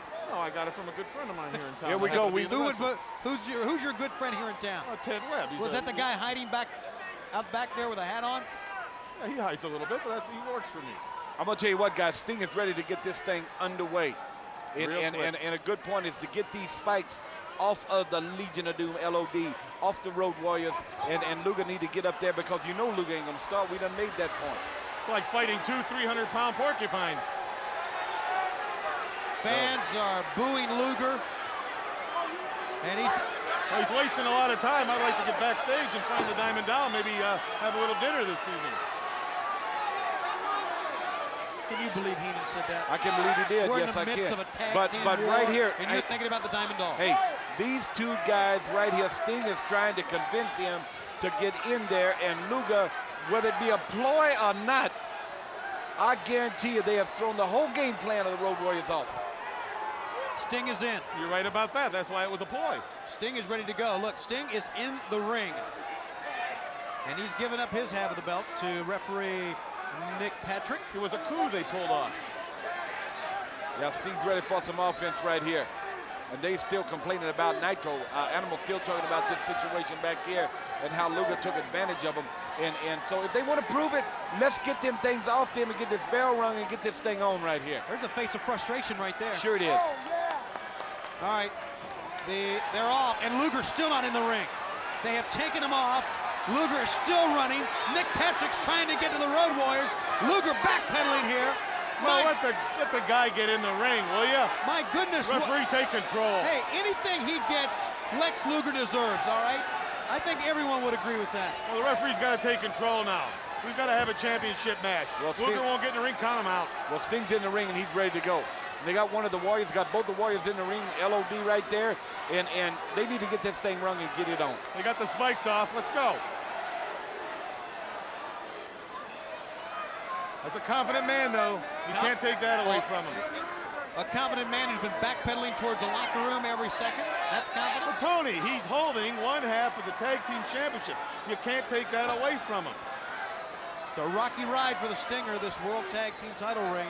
Stinger's kind of like an island by himself, isn't he? Yep. Maybe not. Luger is literally scared to death. I mean, let's face it, that's what's going on. He realizes how mad these two men are, but the Road Warriors have not been mad enough to chase him. They want him in the ring. We're getting ready to get it on right here. We're getting ready to ring that bell. Well, there you go. The Road Warriors have been tag team champions before, and they're veterans in this sport. Well, I know and they know they have to wait for them to get in the ring to beat them. That's what they want. They want to walk out of here tag team champions, and they're not going to do it on the floor with Luger. And you know that. Didn't we just say that? Yeah, that's what I heard. I told you, that's why I hear this stuff. Shoulder block takedown. Sting goes down, and I bet you, fans, the Road Warriors are prepared as never before. Drop kick by Hawk. He got up high on that one. Sting caught the brunt of it. Yeah, he caught him in that chest there, right in them ribs, and took the wind out of him. And then he stomped him right there where he caught him with that drop kick. And them are strategic moves, Tone, that really turn tides in big battles. I don't think anyone in the world is surprised that Sting had to start this match. Now Hawk circling the ring. Sting with a back kick, nicely done by Sting. He lured him into that corner there, and Sting with a show of force now. Sting following Hawk back in the ring. How about this? Shooting him in, Sting ducks, spinning neck breaker. He lost him, he didn't have him good. There you go, though, he got him pinned. Look at this. Hawk hooked a leg, tried to get the 3 count that time. And a snapmare takeover. Yeah, I'll tell you what, as he come out of that situation, he made a bad situation into a positive one. I'm talking about Hawk of the Road Warriors. Look at this form of the Regal stretch, like Lord Steven Regal used, where he hooks a leg and has almost a crossface or a front face lock applied on Sting. You're talking about punishment on Sting, almost like an STF, with the exception of the no really crossface applied that time. He's got Sting bent ways he won't go. And you know, the Road Warriors, known as brawlers, as fighters, they have been content with wrestling Sting here. How about that? Yeah, they understand the situation of go ahead and doing what needs to be done. If it's brawling, do the brawling. If it's wrestling, do the wrestling. I know the Road Warriors really well. They have held the World Tag Team titles. They know how to wrestle and how to brawl. Right here, you're going to see a situation right there. Got him in their corner, got a good tag. They going about their business as Luger is just hanging out in the other corner. Has he made his way up on the apron yet? Yeah, there he is. Yes, he's been up there for quite a while now. I would venture to say that if an exchange is made, if Luger gets a tag in, we're not going to see wrestling holds. I think they may, just an observation here, they may approach it a little bit differently when Luger gets in, because that's where the heat is. Well, they got to approach it in a way to win the titles. I mean, they got to put the mindset now that it started is to say there are 2 men over there that are World Tag Team titles. What was our game plan, Tony, to beat them? And that's what they got to interject right now. You know, and they can't look at it like, oh, I'm mad at Sting, but I'm not mad at Luger. They've got to wrestle them together as a unit. You know that. Boy, I'm going to tell you what. You're sharp tonight, You're Brady. sharp I'm on as a tonight. You're on it, man. Holy moly. Holy moly. Wait a minute. Exchange There has you been go. made. Luger is the legal man in. Luger, here he comes. Now he's in. Notice how he has 1 foot pretty solidly into a neutral corner. As Artie Johnson would say, very interesting. Yes. And Road Warrior Animal licking his chops now. Yeah, but he don't want to get in there, Tony. He don't want to move himself in a position to where Luger's got that rope, but he's cagey back in there. He don't want to get him too close in there to where he can tie him up and make a mistake. That's right. And Luger getting the first blow in, and those blows are rocking the head of this 300-plus pound giant of a man, Animal. Animal puts the brakes on. Sends Luger in the corner. A foot to the face by Road Warrior Animal. Double axe handle blow. Pick up power slam. That could be it right here. 1, 2, and Yes. no, Brain. The answer is no, and they put on an arm bar here. Oh, man. I thought for 1 second they had him. I thought they did too. That power slam was almost there. Fans, you are watching WCW at its best. Tag Team Wars, the top prize in all the world. Tag Team Wrestling. And there's Hawk with a clothesline Luger. But you got to give Luger a lot of credit. Even after Animal catching him in that power slam off the ropes, even kick out, even be standing on his feet right now. Counting away on Luger. Hawk follows him in. The bird takes flight and mashes Luger into the corner. Luger slinks down to the bottom. They're doing what they have to do. They finally got it saying that, okay, now we got them both in here. Let's get our game plan, react to that situation, and go ahead and win these World Tag Team titles, because they do hold the upper hand right now. Oh, man. And don't think the Road Warriors won't stoop to anything to win this match. They will do anything. We have already had 2 title matches here tonight, make it 3. No titles have changed hands as of yet. We have this one and, of course, the World Heavyweight Championship in a cage. Don't look at me, Dream. I'm not even paying attention to Brain anymore. Yeah, but Just I let would him talk. Yeah, you know, in a situation with titles is that this thing right here, sometimes when you're warm, I said this before, like Luger and Sting are. When you're warm, you're ready to go to battle. Right. And you say, well, they're tied. They might have an advantage. 1, 2, no! They might have an advantage of already being in the heat of battle. I don't know, any warmth they may have had may have cooled them down when Luger took the little low road he took at the beginning of the match. He took the walks. But they're looking good now. Good tag between the two. Yeah, they're looking. I tell you, if they can focus, if they can work as a unit, they're the best. I mean, they are the champs. Over the top, we often said, if they can focus, they'll be the champs. They are. There's a 2 count. And they've had their problems.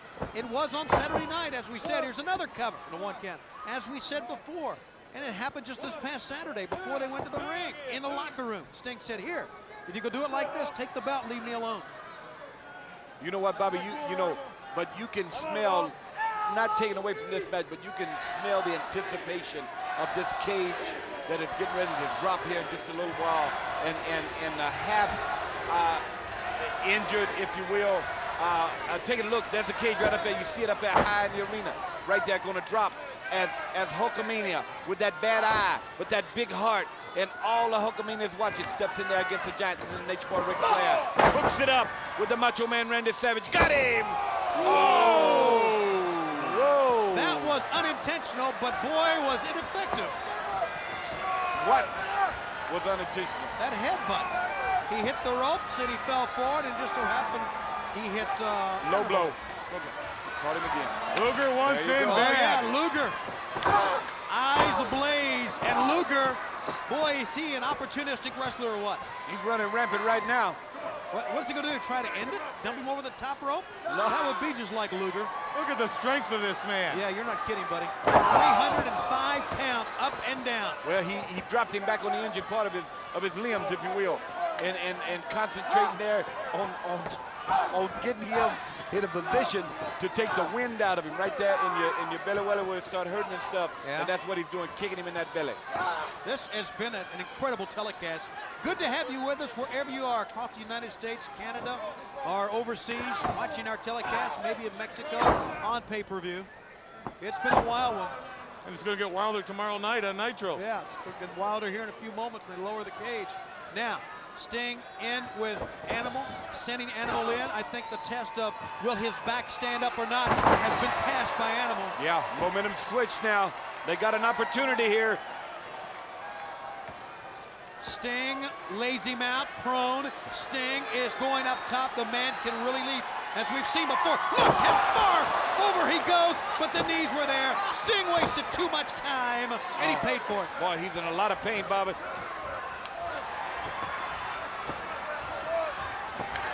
He got the tag, though. He made that tag, Tony. Yeah, buddy, did he ever. And look at Hawk. Hawk met him at the turnstile. Sends him in. Runs right through Lex Luger with a shoulder block. And Luger's still not 100%. Hawk, leg drop, standing position. 1, 2, covered him with a leg, for crying out loud. That didn't work.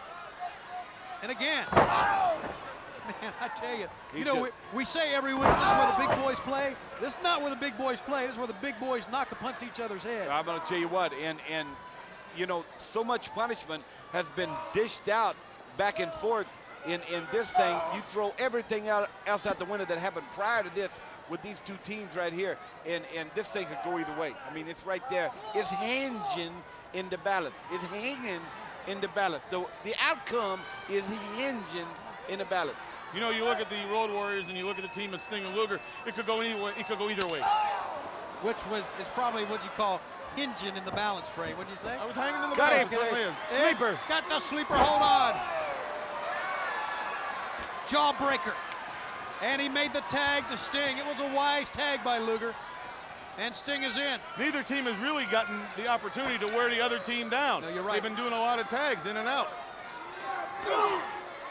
And neither one of these teams, believe me, can wear you down real quick. In the corner, here comes Sting, right into your living room. And out your kitchen door. Sting, maybe this. Hook him up. Scorpion Deathlock. Hawk saw it coming, and he's not going to stand for it because that would have ended the match. What was Luger doing right there? Well, he was a little late, wasn't he?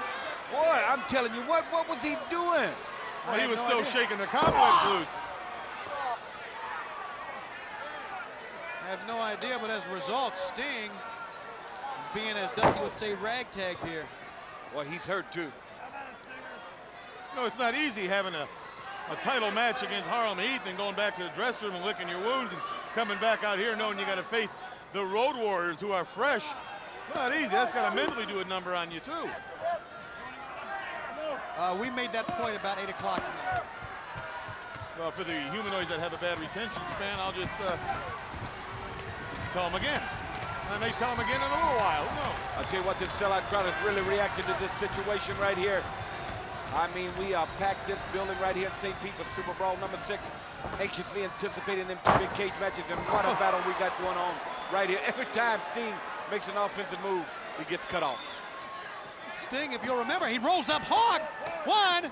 Sting was willing, if you'll recall. Oh, boy.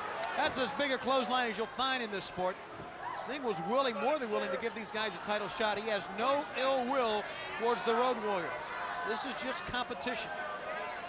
And this Bayfront Center has seen some historic matches.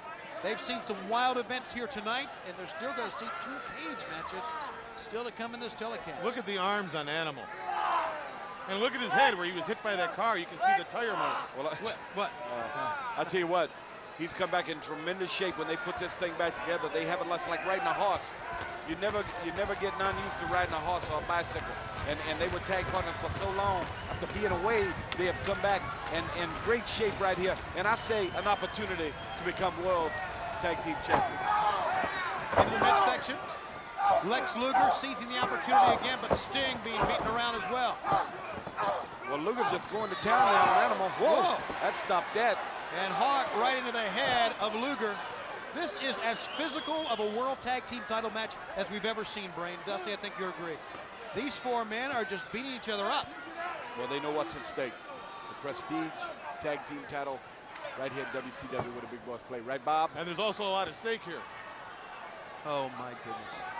Sometimes my job, I don't know. Whoa. Hey, he hooked him right up. Yeah, he sure did. He bounced right back up into the midsection.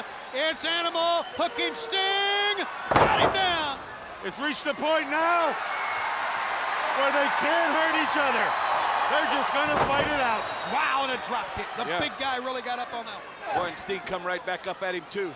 I don't know if that was a legal tag, guys. No, it was not a legal tag. And I'm not so sure that Nick Patrick's allowing it. Well, he's trying to get some type of order here, but yeah. I think order has gone out the window here.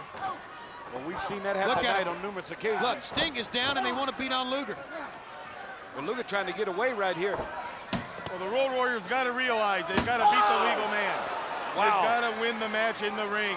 Well, he popped him good right there on that steps where you get up there, but Sting is really, really weak, guys. Yeah, he really is. I can see it in his eyes. Hawk fighting Sting and Luger and Animal going at it in the walkway area to the locker room. Big right hand staggered Luger. 5, 6, maybe 7 steps back. Well, I'll tell you what, they got counted out, Tony. Yeah, both teams are counted out here. They've thrown this one out. And this World Tag Team title scenario will continue somewhere else between these four men. Luger, look at him, double teaming Luger, leaving Sting alone. I told you, it's Luger they want. Here comes Sting, though. Oh, He's a tag team player. Yeah, he sure is, Brain. Good point. Yeah, we're right back here in the back again, boy. We've been back here tonight before. We've had a lot of everything here. We have not had the official word yet from David Penzer. Hopefully we'll get that here in just a moment. Look at the welts on Luger's back. All right, now let's go now back to Mean Gene Okerlund as this tag team match double count out here on Super Brawl. They're on their way to the beach. Very difficult for us to comprehend back here what's going on. Total chaos out in the arena. You know what's going on. Yes, I know what's going on. Ric Flair, that match was thrown out, but woman, the match involving this man, the Nature Boy, against the Macho Man in a cage will not be thrown out. Mr. Okerlund, what woman wants, woman gets. Nature Boy. Don't you get it? Hogan's master plot has failed again. A little while ago, a very feeble attempt was made at turning the Taskmaster against Arn Anderson. Wrong! It didn't work, Hogan. No chemistry. Now, the gauge goes down. The building gets dark. Woman and Nature Boy walk side by side. Walk into the cage. I hit the music. Here comes Randy Savage. Elizabeth under his arm. And you know what he knows? In the back of his mind, he's talking out the side of his mouth. He's saying, Liz, oh, this ain't right. I got a face flare. And tonight, I'm going to bleed. I'm going to sweat. And Flair might take you home. Not good odds. Savage, count on it. Tonight, blood, sweat, tears, and a world title change. Right, woman? Yes, that's right, Nate. Woman. Woman. Oh, woman. Woo! If you should win, do I dare ask, Mr. Flair, will there be a little ride on Space Mountain? Well, think about it. I'll have woman on my left and Liz on my right. But I won't tell anybody who I'll be with tonight. Woo! Thank you, the Nature Boy, Ric Flair. Woman, I thank you very much. Lovely indeed. Gentlemen, let's get back to you. My word. Gene, thanks a lot, and we've known Ric Flair for many, many years, all three of us. I've never seen him as pumped up as he is right now. Yeah, I'm going to tell you what, he is pumped in a situation, but also he could be characterized as a loose cannon also in this whole thing. For him to win the third title for the 13th time, he's got to really be focused. What can be going through Savage's mind? He's got that bad arm. I saw them wrapping him up earlier. He's got a bad leg. They were working on that part of him. You know his back's hurt. Now he's got to get into a cage with a man like Ric Flair. Savage, you had a good run, but it's over. As the cage lowers here at the Bayfront Center in St. Petersburg, we await what should be two gigantic struggles. The WCW World Heavyweight title will be on the line first of all, and of course that is the, without a doubt, most prestigious title the sport has ever seen. Ric Flair, 13 times, can he do it? We'll find out. Fans, it's been surprises, it's been incredible occurrences here tonight at Super Brawl. But you're talking about incredible, how about our next event? The second annual Uncensored, coming your way in the month of March. What's the matter, Bunky? Can't get your ass out of that chair. Looking for something different? Here's something that'll blow you away. It's WCW Uncensored. It's unsanctioned, unauthorized, and unbelievable. WCW Uncensored. Sunday, March 24th. Live only on pay-per-view. Call your cable operator to order now. Well, it seems tonight here at Super Brawl, I have the opportunity of working with some very attractive ladies, present company included, Miss Elizabeth, and some haywire individuals. But considering what's at stake tonight here at Super Brawl, it should be a most interesting evening, Elizabeth. Oh, I can't stop the music. The key word here. The bottom line is Mega Powers, yeah. Hulk Hogan, Elizabeth, Lady Luck, yeah. And the Macho Man Randy Savage together once again. And we are the Mega Powers. Nature Boy Ric Flair. You have no idea what's going to happen in that steel cage right now, but I do, yeah, because expect the unexpected, because I think it's going to be complete mental insanity. I'm going to bring it to another level. Don't ask me how. Don't ask me why. Because of the fact that family is involved. We have united the forces, and it's infinity and beyond. You know, though, Randy Savage, Hulk Hogan's got his own set of problems. Divided we conquer. Yeah, divide and conquer. The Mega Powers. We are cool. And Elizabeth bonded the forces. Yeah, we were bonded before, but we are really tight now. Am I right, Elizabeth? Right about that. We're on our way to the ring right now. I can't talk to you anymore. You do your thing, and I'll do mine. What it is what it is, and I'm the WCW World Heavyweight Champion, and I'm going to beat up the Nature Boy right now. Come on, Elizabeth.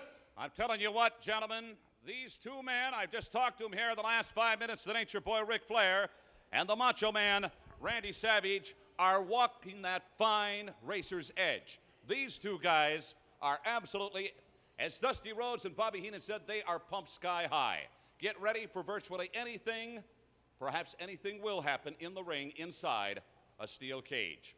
I'd like to go back to you, throw it back to you, Tony, Bobby, and Dusty, for your assessment. These are very unusual and very special circumstances.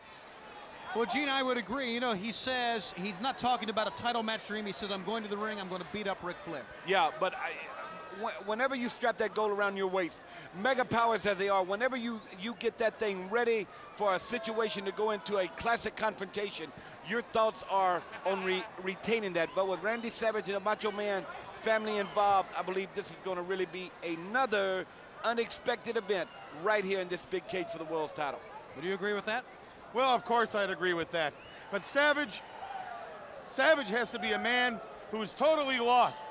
Ric Flair wants to go out there and for the 13th time leave this building as a heavyweight champion of the world and style and profile all over the Bay Area. What are you going to do about that, Savage? This man wants your hide. This man wants your title. Miss Elizabeth, Hulk Hogan is your buddy. All your friends aren't going to help you. You're getting in that cage. They've lowered it down. There's a top on it. You're in the fight of your life, mister. We're going to have a new champion. I want to remind you fans, or warn you fans, if you've never seen a WCW cage match, get ready.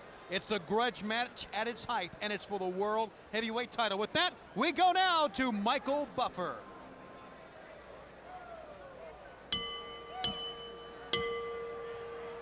Ladies and gentlemen, for the thousands in attendance here at ringside in St. Petersburg, Florida, and the millions watching around the world on television, this is the moment we've all been waiting for. A double cage rumble here at the WCW Super Brawl 6. So now for the first of 2 times tonight, ladies and gentlemen, let's get ready to rumble!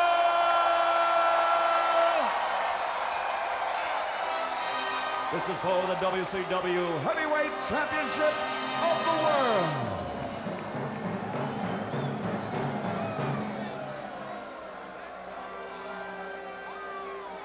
Coming to the cage first, wearing purple and weighing 236 pounds, one of the great legends of professional wrestling. He is escorted by a woman, and he is out tonight to recapture the belt he has held more times than any man in wrestling history. What? Ladies and gentlemen, he is the challenger tonight, introducing the 12-time heavyweight champion of the world, the one, the only, Nature Boy, Ric Flair. You know, when he's walking to the ring, Dream, I'm thinking of a lot of things. And of course, I've seen many matches with Ric Flair, seen many matches with you and Ric Flair, but I'm thinking that if any man feels at home, if any man has a reason to be the way he's been, it's Ric Flair. This is his domain, the cage. Yes, it is. And whatever you say about him, you cannot take it away that he is a tremendous athlete. Well, he stepped in that cage before, and undoubtedly he may do it again or he may not. You know, there are no winners in a cage match. Even if you win the match, it takes a lot out of you. And now, making his entrance to the cage,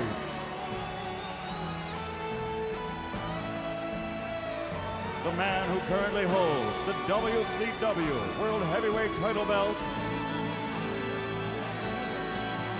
in the company of his manager, the lovely Miss Elizabeth. This man is known the world over, known worldwide in the sport of wrestling. The superstar and Slim Jim spokesman is one half of the mighty wrestling duo known as the Mega Powers.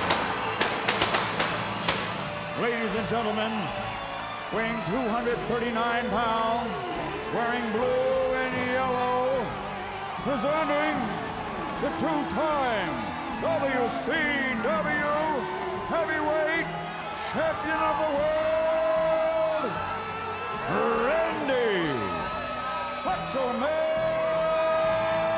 Savage. I think we are ready to go. Put up or shut up. You know, another thing I'm thinking about here is it may be very interesting to see what happens on the outside with Miss Elizabeth and Woman on the outside. Last time we saw them together, Miss Elizabeth and Woman were both with the Macho Man, and then of course Woman attacked Macho Man and turned her back on him, and is now behind Ric Flair, the Horseman. Well, I tell you, this is what it's like. It's like when you were in high school and you had your girl and Bobby had his, and I said, meet me down by the pond in the back of the old shed. We got an old chicken wire cage there. Let the girls stand outside and let's get it on inside. And that's what we're gonna have, an old-fashioned inside.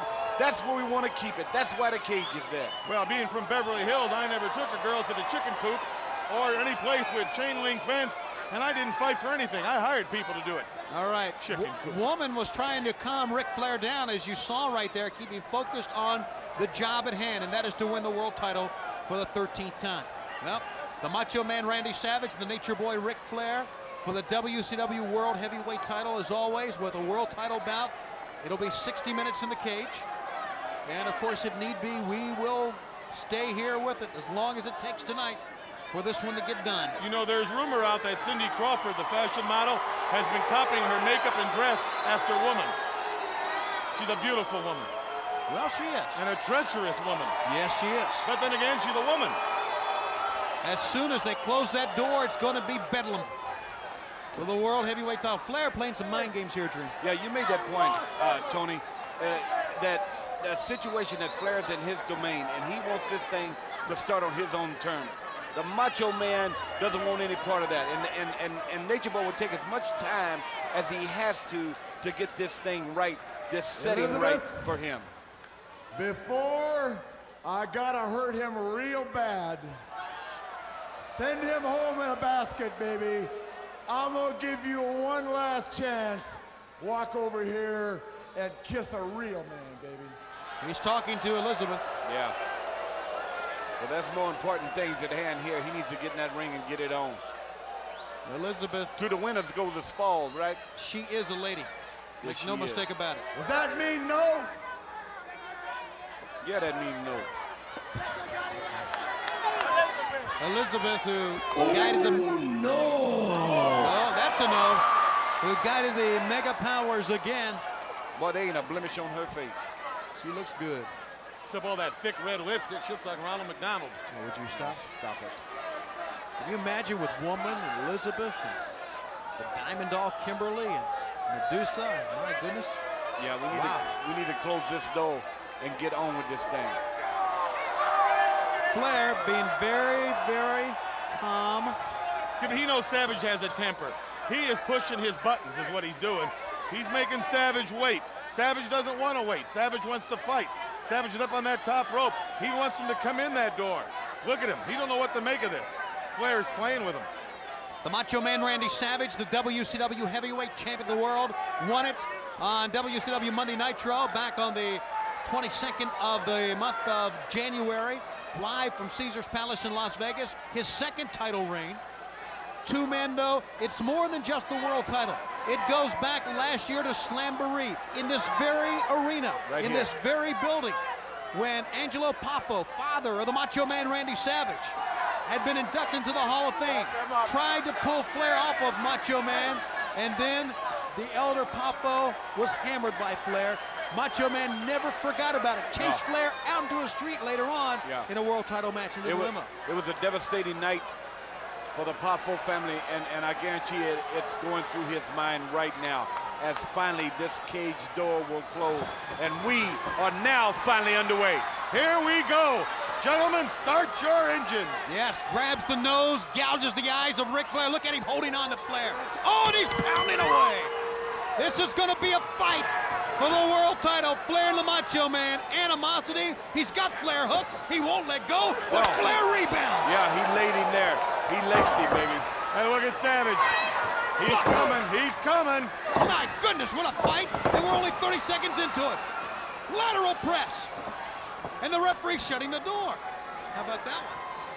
Yeah, but, you know, the situation we've been waiting for all night is now unfolding right here at Super Brawl as that cage is being locked finally, and they are hooked up in that corner over there like two pit bulls. Well, as the referee continues to try to lock the door, the fight goes on. The master, Ric Flair. Wow. I've been on the other end of them chops right there, and I guarantee they can take the hide right off your chest. Stops your clock for a little while, too, don't it? Like I said, they take the hide right off your chest. The use of the cage, obviously more than one reason here. It is to prevent outside interference. And of course, and I'm pointing really mostly to Arn Anderson. It was Arn Anderson's interference using the illegal object, slipping it to Ric Flair that gave Ric Flair that world title win anyway, we'll recall. back at Starrcade in Nashville, Tennessee. But also the cage, as you saw right there, to be used as a weapon. Yeah, he hung him up. He hung him up right there in that first time, and it hit home. Sometimes you can block that thing or keep yourself from hitting full force, but the Macho Man Randy Savage is now in a bad situation early, if you will, in this cage. Flair just knocked the referee out. That is going to cost him mucho bucks. And he stomped him. He just put him out. And Woman agrees with that, but there is no referee now to get a winner or loser here. Now this cage, anything goes. So no, Flair's not going to get disqualified. I don't think. But see, it's worked against the Macho Man.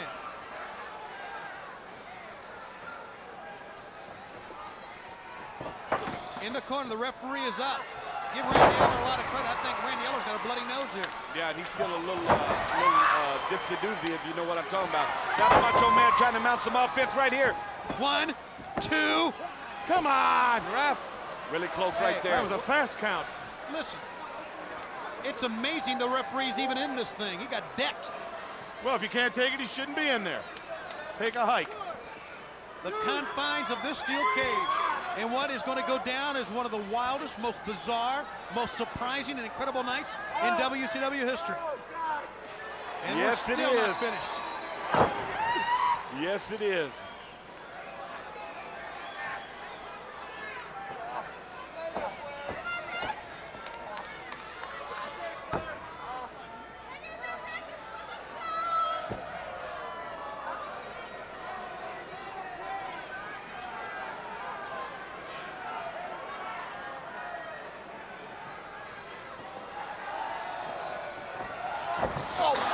Head first goes Savage. We saw Pillman do what he did. I think that the Horsemen have a lot more problems than just Flair in a cage Well, right now. more than one guy on that camp came in here with a game plan.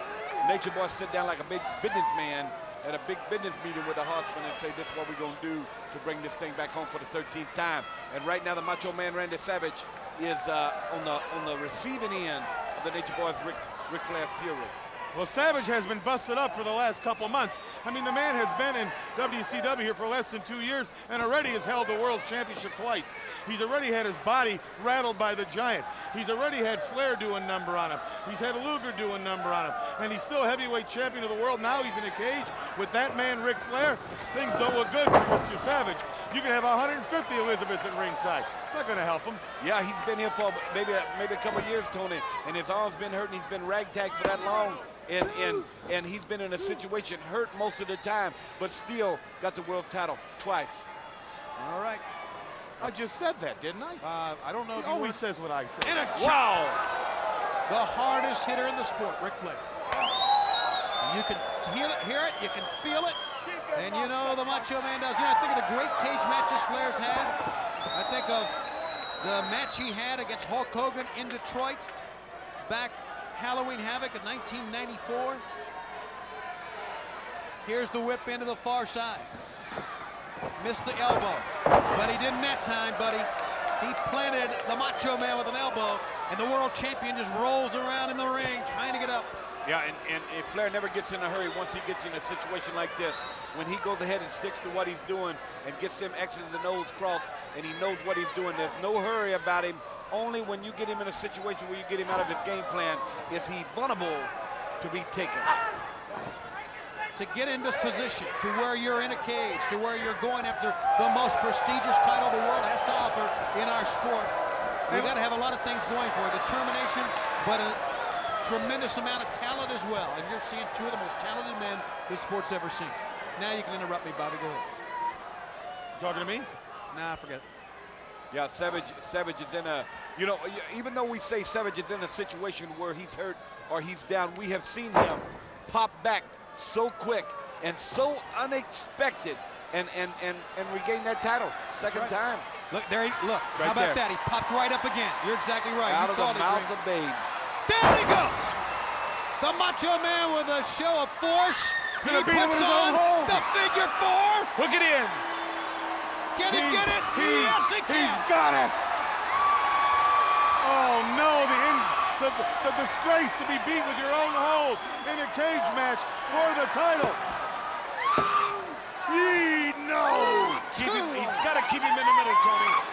keep him away from the rope of the cage. Boy, woman is screaming. Oh, is she ever? The fans are behind the Macho Man. They want it to end right now as Randy Savage looks towards woman on the far side of the cage. Wow. She's screaming, and Flair cannot move it. He may be able to turn it over here, but no. 1, 2 again. Wake up, wake up, wake up.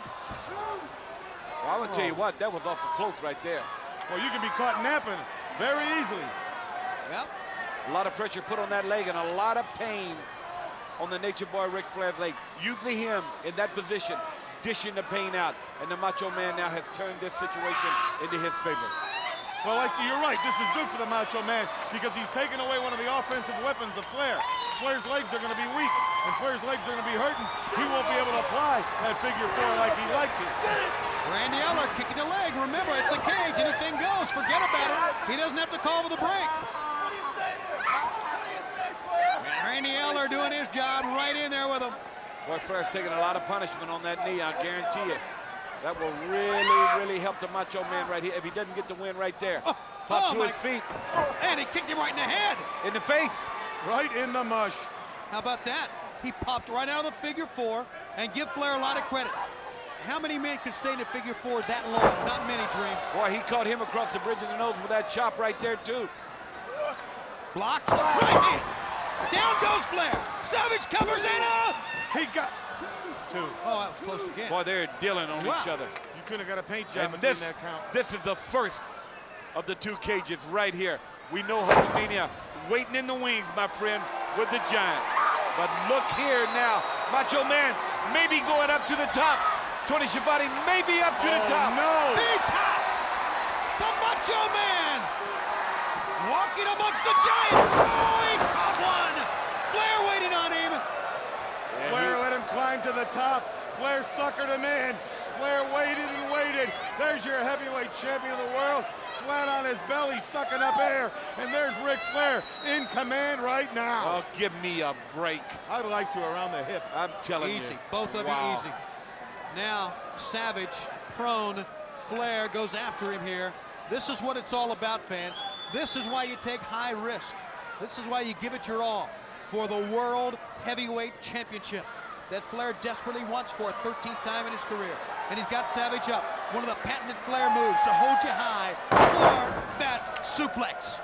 Yeah, but I'm going to tell you what took it out of him. As Bobby said, when the Macho Man went up and made what we call mistake, but you gotta risk it.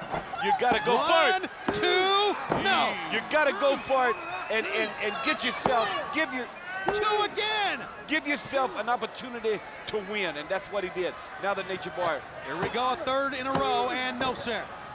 Boy, I tell you, now you got to give him credit. Flair is trying to win the match now. Yeah, he is. I mean, he could try to punish him some more, throw him up against the cage, but he's trying to win it. And he's got him in a situation to win it. And that's what's important, what I say about putting somebody away when you go for a major title right here in WCW. You know, that cage is so dangerous. There's so many little sharp birds all over that cage that just sticks and rips into your flesh. That's right. It's a horrible match. You've been in a brain, I know. So have you, Dusty. Head first. Oh, my goodness. And, Brain, you were just talking about it. That forehead stuck right into the steel cage. The Macho Man draped on the top rope, helpless at the hands of the challenger here. Liz trying to encourage him. It appears to me as if Flair knows he has him, because Flair hasn't really gone in for the kill yet. No, he's tried to pin him. I beg to differ with you. Yeah, he's tried to pin him, Bobby. But Flair, this is his mode of referendum when he gets you in a situation like this. His mode of referendum? Yes. You'll need to look that up in the Texas Dictionary. Only one page in it. Now he's going for the figure 4. The figure 4 leg lock, and he has it on. That's what I meant. Now he's going for what took him to the dance. Now, once again, as it happened earlier, going to the ropes is not going to give you any break here. Boy, he's using that leverage, Tony. He can do it, and he's got the leverage. Can Savage hold out as long as Flair did moments ago here in the cage? Only time will tell here. Oh, the competition, one-on-one, or 2 against 2 that we have had in this arena here tonight. This is why we are tops. It's because of what we have in the ring, why we're number 1. Look at the determination. Look at the fight on Savage. Look at Flair. got him locked in that figure four. He's not going to let go. Well, Savage was strung out there in a situation, Tony and Bob, where he had a hold of that bottom of the rail, bottom of the iron of the cage right there. Randy Eller pulling Flair off. Boy, that woman is yelling like a mad woman. Yes, she sure is. And we know how a mad woman can yell. Boy, I know you do. Okay, pulling on Savage now, and Savage hooking that bottom rope. I never allow a woman to yell at me. I'm sure you don't. He continued to work on that, on what Bobby Heenan had talked about, where he's got him in a position to beat him, trying to hook it in again. Right here, got him up. 1, 2, did not get him. Oh, that was close.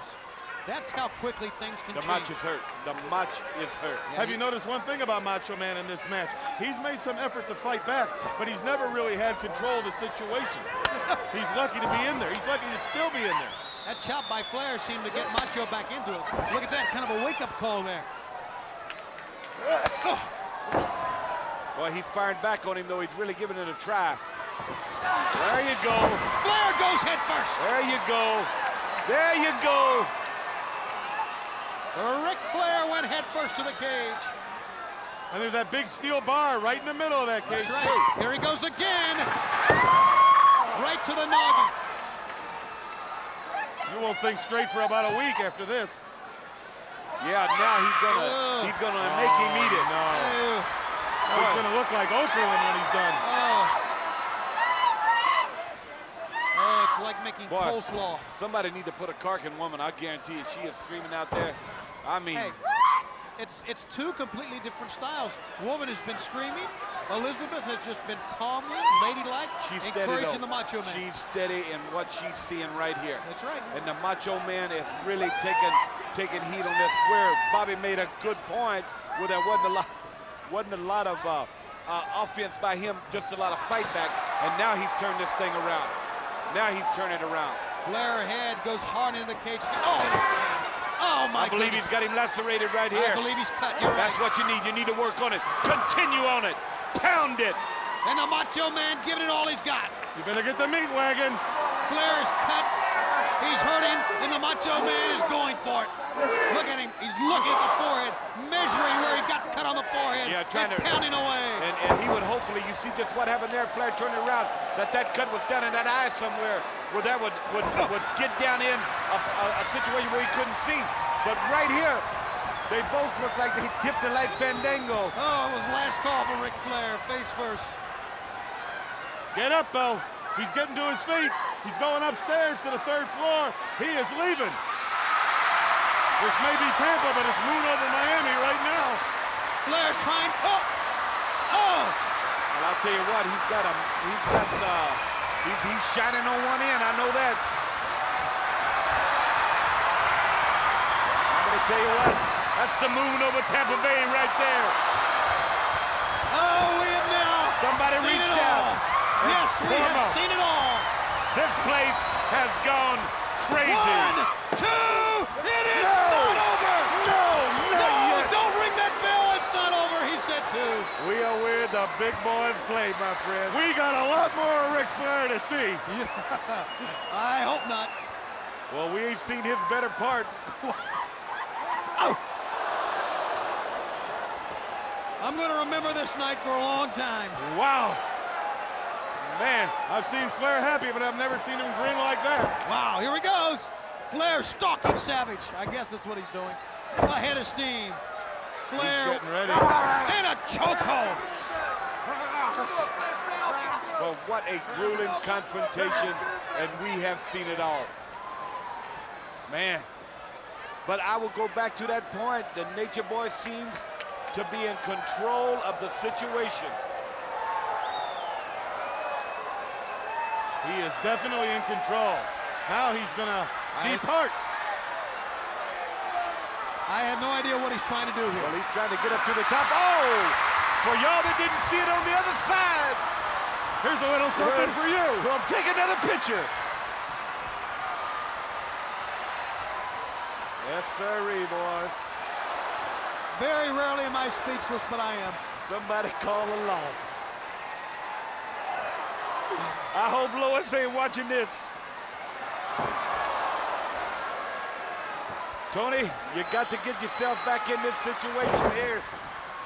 Down they go. You got to get back in this situation here. I guarantee you. Huh? Flair, shake the cobwebs loose. Get up. He's yours for the taking right now. He tries. Is he going to make a cover here or not? Huh? Now, I don't know cover what. I'm going to tell you what. Cover my eyes. Well, maybe so. Oh. Head first again. He's got to get out of there now. Yeah, he's trying to get up to a situation where he's out of there. Watch this now. Head first again. This is as hard of a driven cage match. Uh-oh. The door is open. The door is open. That is going to open itself now to interference by Arn Anderson, if possible. Randy Eller doing his job, trying to lock it back. Liz encouraging down at ringside. And boy, the battle rages on right there in the squared circle. Right here in this cage, right here at Super Brawl. They haven't stopped. They've gone at each other, toe to toe, nose to nose, since this bell rang. Non-stop. And neither of them have taken a back step. Conditioning won't win out this one. It's luck. Who's ever the luckiest. No, you're right, Brant. Good point. Yeah, and sometimes it takes a lot of heart, too. It's who's the stayer. Who's going to stay in there the longest and fight back the longest and the hardest. Where you got to reach down inside of you in a situation like this and either retain that title or take that title. What do we got here? I don't know. That's woman right there. What has she got? Some kind of powder. What are you talking about? She's got a handful of powder. She went to throw it in the Macho Man's face.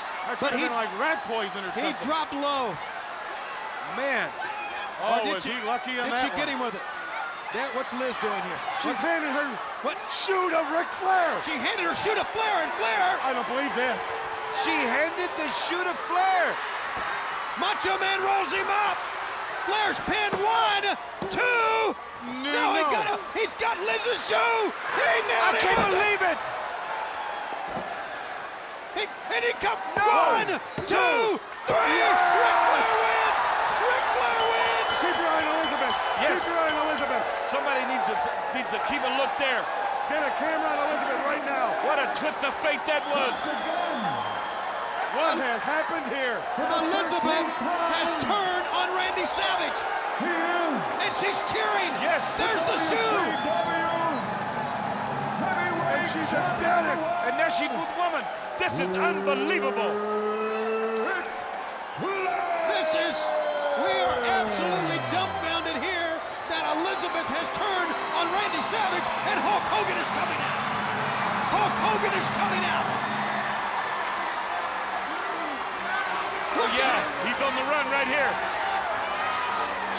Tony, sometimes picture is worth 1,000 words, my friend. Take a look at this. This is unbelievable. Hogan's got a chair. What is he doing down here? He's got enough to worry about. Savage has been robbed of the World Heavyweight title thanks to Elizabeth and the shoe that she slipped to Flair. And he nails Arn Anderson as Hogan, but Flair escapes. Anderson trying to get out. Hogan grabbing towards Anderson. But the bottom line is, we've got ourselves a new world champion 13 times. That man right there, Ric Flair, has done it. He said he was going to do it, and he's done it. Ric Flair with woman and Elizabeth. Incredible what we've seen in irate Hulk Hogan. He's right, but there's nothing Randy Eller can do. No. And basically in a cage, basically anything goes anyway. Anything went, brother. That's right. How could you see it, Hogan? You only got one running light. Everybody could see it, Brain. Well, mind your own business. The dirtiest player in the game, Ric Flair, has pulled off the scam of all scams. You're right, and just when you thought we had seen everything in a pay-per-view telecast, we see this. Take it away, guys. Now there's woman. Yeah, this putting was some kind of a powder in her hand, like a poison, a rat powder. I don't know what it is. And she's going to throw it in the Macho Man's face. He gets out of the way. Lucky for that. Very lucky. But there's Elizabeth. She's taking off her shoe, and she's handing it. I thought maybe she handed it to Savage. But no, that is Ric Flair. Look at his face. Yeah. He knows what's going on. That big spiked heel on that shoe. Hits Savage with it for the 1, for the 2, and for the 3. There's your winner. And there is the Macho Man Randy Savage, who was knocked. Yeah, right in the eye, the same fate that happened to Hulkamania. That's exactly I mean, right. let's just go back and take a look at this thing. This is brutally planned, my friends. And I guarantee you one thing, got him in the eye, the Macho Man with one eye, and we got one of these still to come. And I'm talking cage time right on us again right here in the Bayfront. And Hogan's only got one eye, the way it looks to me. We were hoping to talk to Hulk Hogan with Mean Gene Okerlund, and we're going to try to get him in the locker room. Try to fill until we get him back to the locker room right now, but Randy Savage has had the world title stolen from him. Fans, Ric Flair is the heavyweight champion of the world for the 13th time. His 13th title win is his most devious and his most incredible, gentlemen. Yeah. Well, you know, I had a feeling that Ric Flair just came into this confident. Yeah, I knew that he was going to do it. I knew he put his mind to it. He had the horseman in the back, but I did not. I did not think for one moment that Elizabeth was going to become involved pro Ric Flair. There's more to this story, and hopefully if we don't find out tonight, we will find out more live on WCW Monday Nitro this coming Monday, tomorrow night live from Tampa, and then of course on WCW Saturday night. Some questions, hopefully some answers about what transpired here. I have never seen the amount of gamesmanship, if you will, back and forth, and what has happened here now with the Nature Boy Ric Flair becoming World Heavyweight Champion again for the 13th time right here at Super Brawl. All right, we do have Hulk Hogan back in the locker room right now. Let's go to Mean Gene. Gene, what about this? Well, I think it conclusively once again proves that Ric Flair is the dirtiest player in the game today. And here's one man I know that's not going to disagree with me on that subject. Hulk Hogan, I have got a big problem in trying to make heads or tails of what just went on out there. Well, you know something, brother? The last thing I thought was Liz would stab the Macho Man in the back, brother. Maybe it goes back to 4 years ago when they separated man legally. Maybe it goes back to things I don't understand. But as far as I'm concerned, brother, Macho and I are on our own. Elizabeth is a turncoat. Flair has gotten each and everybody that's gotten his path, brother. As far as I'm concerned, brother, Liz put that spike in the Macho Man's eye. And if you think about it, brother, a week ago, her shoe came off pretty darn easy when Flair jabbed me in the eye, brother. You know, you've got your own set of problems because just moments from now, Hulk, you're going to enter that steel cage. We've seen, it's been demonstrated how dangerous a match can be, and you've got 7 foot 4 inches, 400 pounds of giant on your hands. Well, you know something, brother? There's a little different story that's going to be going on tonight out there. My match, brother, is unsanctioned, dude. The referee is going to be on the outside of the ring. The only way to survive, dude, is to climb over the top or to go through the door, brother. What? Hulk Hogan, you know, last week on Nitro, your vision was impaired to your very left. Now, that could happen tonight in this match and really turn this thing upside down. Oh, yeah, brother. You know, I thought Liz was going to be watching my blind side, brother. I thought maybe the Macho Man would be watching my blind side. But the way things go now, I can see to the front, brother. I can see to the right. And as far as I'm concerned, all the Hulkamaniacs, dude, and the big man upstairs as my witness will be guarding my blind side. What's that giant gonna do? Unsanctioned, ladies and gentlemen, Hulk Hogan and the Giant inside that 15-foot steel cage. Now this match unsanctioned. The referee will be out on the outside when the Giant and Hulk Hogan enter the ring, and the door will be closed. Ladies and gentlemen, we promised it, double main event, double cage here at Super Brawl. Truly something else. With that in mind, let's get back to the ring and Michael W. Buffer. Ladies and gentlemen, the action continues. This is part 2 of the Double Cage Rumble here at the WCW Super Brawl 6. Ladies and gentlemen, WCW fans, are you ready? St. Petersburg, Florida, are you ready? There's only one thing left to say. For the second time tonight, ladies and gentlemen, let's get ready to rumble!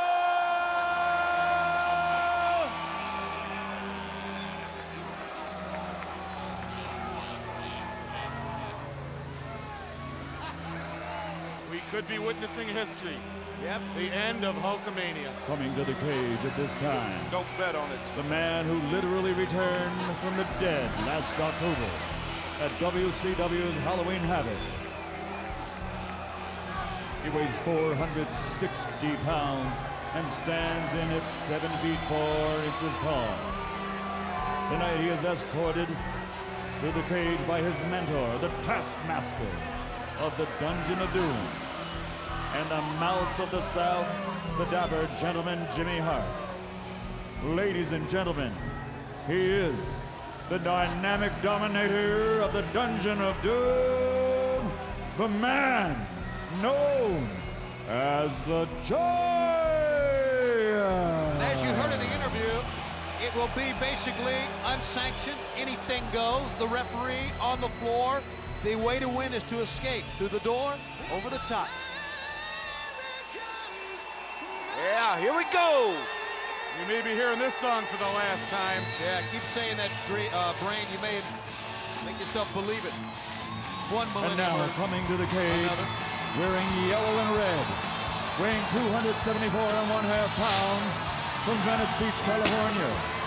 One of the most famous individuals on the planet Earth. His wrestling skills place him among the all-time greats in the history of professional wrestling. Ladies and gentlemen, he is the king of Hulkamania, presenting the other half of the Mega Powers, the Hulkster,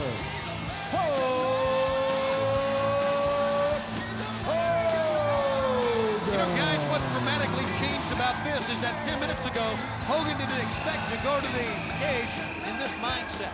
No, and it changed. It's got to affect him, brother. But this crowd, this arena, this venue has driven him right now to step in there with his awesome power. Hulkamania lives right here at WCW. I'll tell you something I noticed. Climbing over that cage, he had trouble stepping on that top rope. He still has trouble seeing out of that one good eye. Hulkamaniacs everywhere, all throughout the Bayfront Center, and all the millions and millions of Hulkamaniacs watching on pay-per-view. Here we go. Hulk Hogan wasting no time. This is going to be a fight. And he is going to take it right to the Giant. There must be a winner with Hogan and the Giant. Hulk Hogan is pounding away on this mammoth man, the legacy of Andre. He needs to be all offense. I'm talking about Hogan. That's right. He needs to never let up, because when he does, this big guy can hurt you, Bobby. You're exactly right about that. He can't take a step back. He can't take a breath. Because like you said, that big man there has a legacy. He's doing this for his father. There you He go. wants to beat this man to a pulp. We've had a lot of that, beating to a pulps tonight. There you see the referee, Jimmy Jett. He is staying on the outside as they go at it. The battleground between Hogan and the Giant. And as we said at the top of the telecast, this has been the legendary way throughout the years in this sport to settle the score. But I can tell you right now, between Savage and Flair, the score is not settled there yet. No, it isn't, and what an emotional thing that has to be when Savage starts to feel a little bit better and take a look back at this situation. Man, what a way to lose the title. And now Hogan, as much as anything else, taking out the frustrations of what the Giant has done to him over the past couple of weeks and months, and as what happened to the Macho Man moments ago.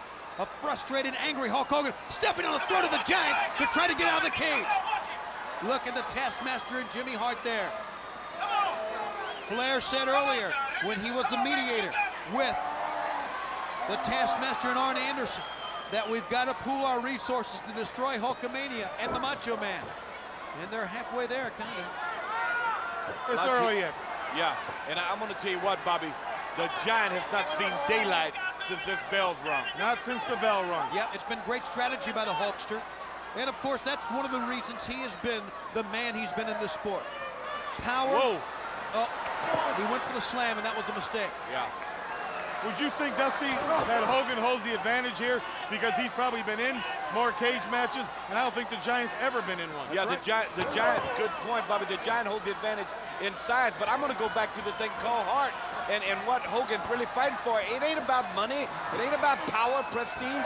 He is Hulk Hogan, the most legendary figure in the history of this sport right here at WCW.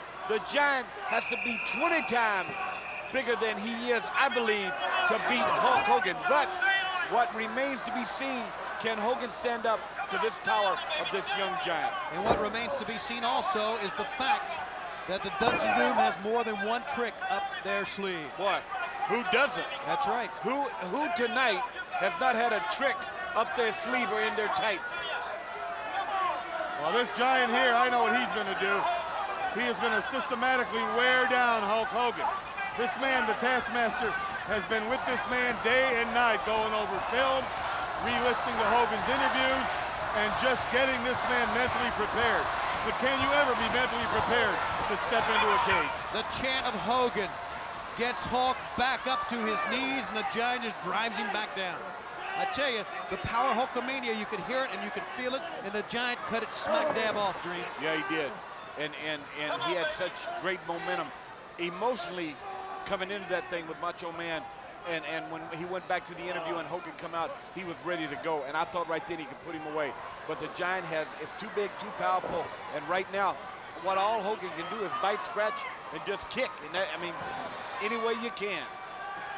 And this is an all-new game for the Giant, because it's not like being thrown over the rope or through the ropes. Now he's got a cage surround him. He don't know really how to use that cage. I imagine Kevin Sullivan has him prepared for it, but this is a whole different ball game. Are you guys surprised? I know he's thrown the head of Hulk into the cage. Surprised they haven't gone for the eye here yet? I mean, they've kind of... I am. Yeah, but the Taskmaster, that's been the first thing he just sent the guy to do. Yeah, but the Giant was not, Tony, in a real position to do that earlier because he was so ragtag by right. Hogan, you know, so his whole game plan might have just went out the window until he gets it back in. Yeah, that would be what I would do. But, I mean, you got to remember he's in there with Hulk Hogan. The Giant and Hulk Hogan giving it their all here. The Giant may be the most agile 7'4" man we've ever seen, and his father was, of course, the man who set the standards in this sport, the legendary Andre. There he goes. There he goes. Just what you talked about.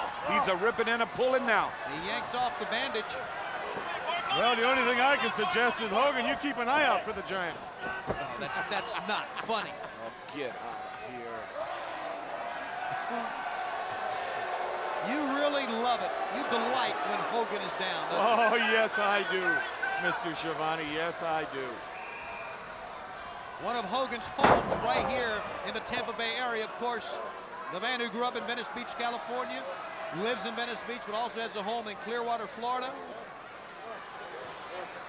Well, he's going to have a new home tonight over at St. Pete General. I'll tell you what, the Giant just continued, Tony, to work on that eye.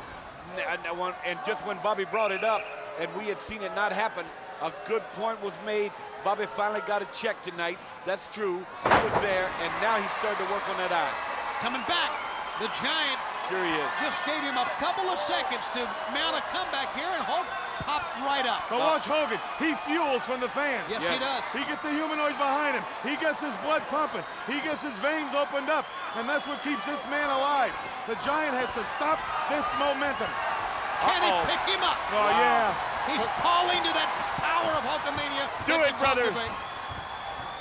Reach down and do it. We're going to find out right now. Oh. Yes! Oh. We sound like three Zodiacs right there. I'm telling you. Yes. Couldn't believe it. Three Zodiacs. Yeah, yes, no. Well, the Giant, we talked about submission and giving up and making people bones and stuff, going over the top or going out the door. That's the key to this match right here, because the referee, let's make note again, is on the outside. The idea is to escape the cage in this all-out war. Well, he's got to go after the eye. Like it or not, he's got to go after the eye. Well, you also got to wear him down to the point where he's defenseless so you can go after the eye. And here we go, into the corner, Hulk hits hard. The Giant kicks him in the solar plexus again. Look at the size of those feet. He is just a mammoth man. And the foot is such that it's more of a force up against your solar plexus or against your back because of the sheer size. size shoe do you think that is? It could be a 20, 19. Well, I'll tell you, yeah, and guys, I'm going to tell you something now. The Giant using that back and wearing him down, and going for the eye. But I see him now really wearing him down and trying to take all the power out of him right here. Hogan hits the cage 2 times in a row. The Taskmaster calling out instructions from the floor. Now that's a very good point because he is wearing Hogan down, despite Hulkamania and despite the humanoids here, but he is wearing him down without going to the eye, just with brute force. You are looking through the conspiracy to destroy Hulkamania. Snake in the grass, Jimmy Hart, and the devious Taskmaster. What kind of thoughts do you think go on in Kevin Sullivan's mind on an average day? I have no idea. They devilish. It probably says, now they're going to open the cage door. If he can Well, get here through, you go. If he can get through, he wins. Jimmy Jet opens the cage. He opens it up. Hogan grabbing on that mammoth leg of the Giant. Won't let go. Well, he's trying to get out right here. You know, as much weight as he got, if he gets to lean and charge it, he's on the outside. Hogan's got to get him out of that door. Got to get him out of that panel right there. Close it back up. There you go. Reversal, Hogan hits in. The Giant scoops him up with ease and a gigantic backbreaker. Head for the door. Hit the door. Hey, Brain, that's just one of their reasons here. One of their marks of strategy. They want to destroy Hulkamania. If you're out of the door, how can you destroy Hulkamania? Yeah, they want him out. Get out the door first, win the match. Then bring all your friends in the cage, lock the door, and take Hogan apart. Yeah, you would only think of something like that. That's why he's the Brain. Here he goes, Hogan. Karams in again. That whole cage just moved about 2 feet. Yeah, well, think of the mess you've got in the ring of Hogan. The size of a Hulkster and this gigantic Giant pounding Boy, he just continues to work on that back. I mean, them blows are really taking his toll, Tony. I'll tell you why Hogan keeps going for his leg. Hogan's just trying to get a touch on him. Hogan's just trying to feel where he is. Hogan's eye is hurt, and his other eye is probably swollen too or watery. Right. He can't see. He can't see right now. He is fighting for his very existence right now. Brain, you picked it off. You're exactly right. He don't know where he's at. He can't see the man he's fighting. Can you imagine that? Not being able to see a 7'4", 400-pound man you're fighting? So what he did, he just ran right into him that time, grabbed him, and was holding on. And as a result, he walks into this big bear hug. Bear hug, back on the back. Wow, what competition we've had tonight. Here they come. Here comes Hulkamania. And he's really squinting with that eye. I don't think he can see at all out of that eye. Well, when you're that close, you don't need to. Just feel where the nose is and hit. Yeah, but in the back of your mind, you don't want to lose the sight of your eyes. That's got to be constantly going through your mind. You're right. I mean, he could sustain some injuries in this cage, in this match tonight, that could damper his career, hinder his career the remainder. He could be in the parking lot for 5-6 hours just trying to find his car. No, but that's what Hulkamania is all about. What Hulk Hogan is all about is just having that drive to be the best at what you can be. And right now, I go back to it, and I said it earlier, guys, he is taking control of this, not by the eye, but by using the back and wearing him down. He's trying to hurt him real bad. And that took a lot out of Hogan the first 4 or 5 minutes of this match, wailing on that big Giant, then trying to pick that big Giant up. Hogan may be out of gas right now, and this big Giant is just... They got a discussion on out here. Yeah, I'll tell you what, they're not celebrating yet.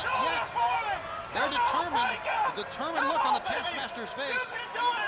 Would you like to take that megaphone in? Yeah. Yeah, you sure would.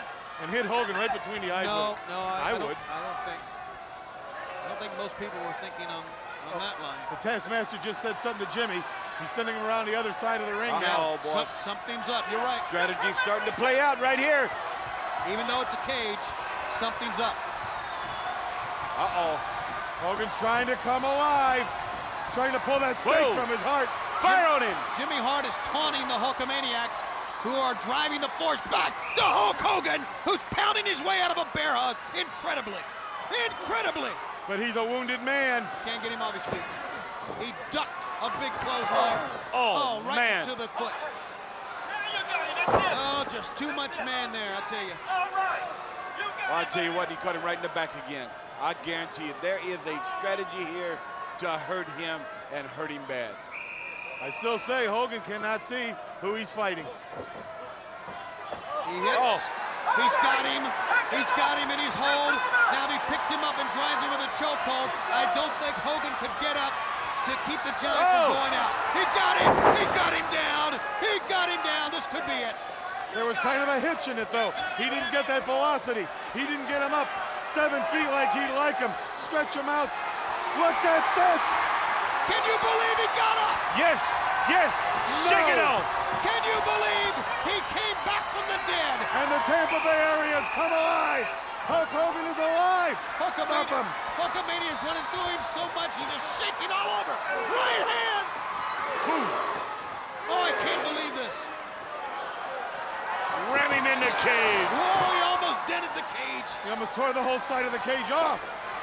And Hogan is biting the forehead. Run him into the other Here side. Here he comes again. The Giant. He's got him lacerated, I believe. He's bleeding as well. Pick on him now, baby. The Giant head first. Back and forth he goes. Hogan's just keeping the same pace up. Back and forth, back and forth. Come on, Giant, break his momentum. He came out of the choke slam. Much the same way the Giant came back from falling off the roof of Cobo Hall. The Giant, got him. Big foot. Got him. He's not down yet. They're standing in the Bayfront. It is electric in the Bayfront. I don't think the Giant. Go down right now. Don't let him try to pick you up. Here he goes. He got him up. Don't believe that. Yes, believe it, brother. Believe it, Bob. Yeah, you better believe it, Hulkamania. Big leg.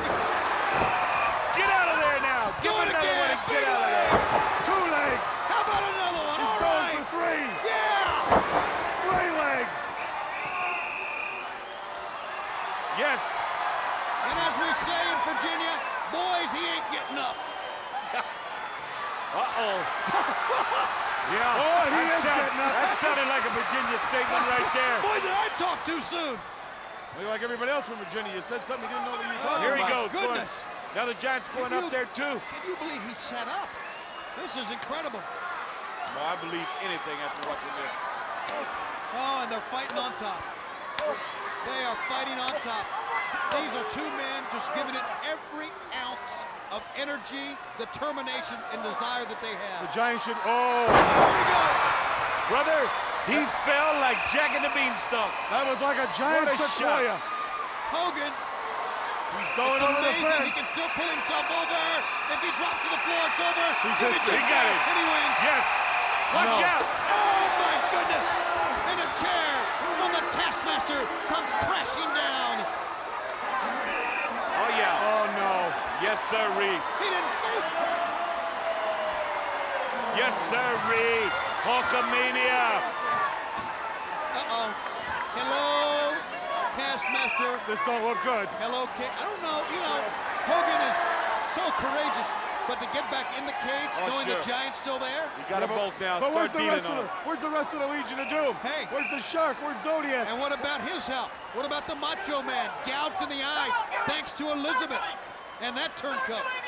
Now this could backfire on Hogan. You're right. Well, he's in a situation now to where the crowd's starting to erupt right here. Mang has come Hey, out. you ask about it. The Barbarian. You ask about it. The face of the fear. Hugh Morris is Hugh out. Morris. There's a shark. Oh, Zodiac, one-man gang, the entire Dungeon Doom, and he cannot fight him off for long. But look at him. This looks like a John Wayne movie. Get him, baby. Get them all. There you go. Deal on him, Hogan. Zodiac. Deal on him. The Giant, head first. There you go. Now, glum him. Hogan, one man fighting the entire Dungeon Doom. And I tell you what, fighting seven. Tony, the Dungeon of Doom are retreating. Look, where's the Giant going? Where's the Giant going? They are retreating. And here comes the Loch Ness Monster.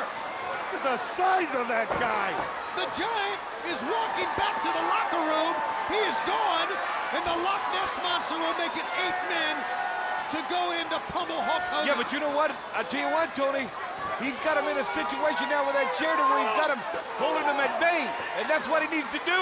The immortal Hulk Hogan holding off the Dungeon of Doom. No, let him go. I I want to see him go. I want to see what this is all about. They are holding back the Loch Ness Monster because Hogan, wielding a chair, has held off the entire Dungeon of Doom. Incredible. Wow. As it may seem, The man. Hulk Hogan, buddy, you better believe he rules the ring. The man. Look at this Loch Ness Monster. Let me hear it. Pop it up. There is going to be a day when the Loch Ness Monster will be unleashed against Hulk Hogan. And I think it's very, very smart that the Dungeon of Doom holds him back. I wouldn't hold him back. I'd let him in there. Yeah. I'd let him in there and just make mincemeat out of Hogan. Well, he might get some of the same that the whole Dungeon of Doom got. Well, Hogan was lucky. He was swinging that chair. He had half those people. He didn't know who he was hitting. He was just lucky. Hulk Hogan. Good.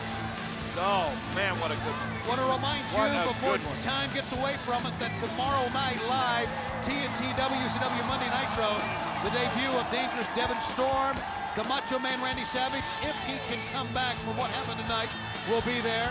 The Loch Ness Monster will be in action for the first time, and Hulk Hogan scheduled to wrestle against Arn Anderson live tomorrow night. And what about Elizabeth? Somebody's got to get a story from her tomorrow night on Nitro.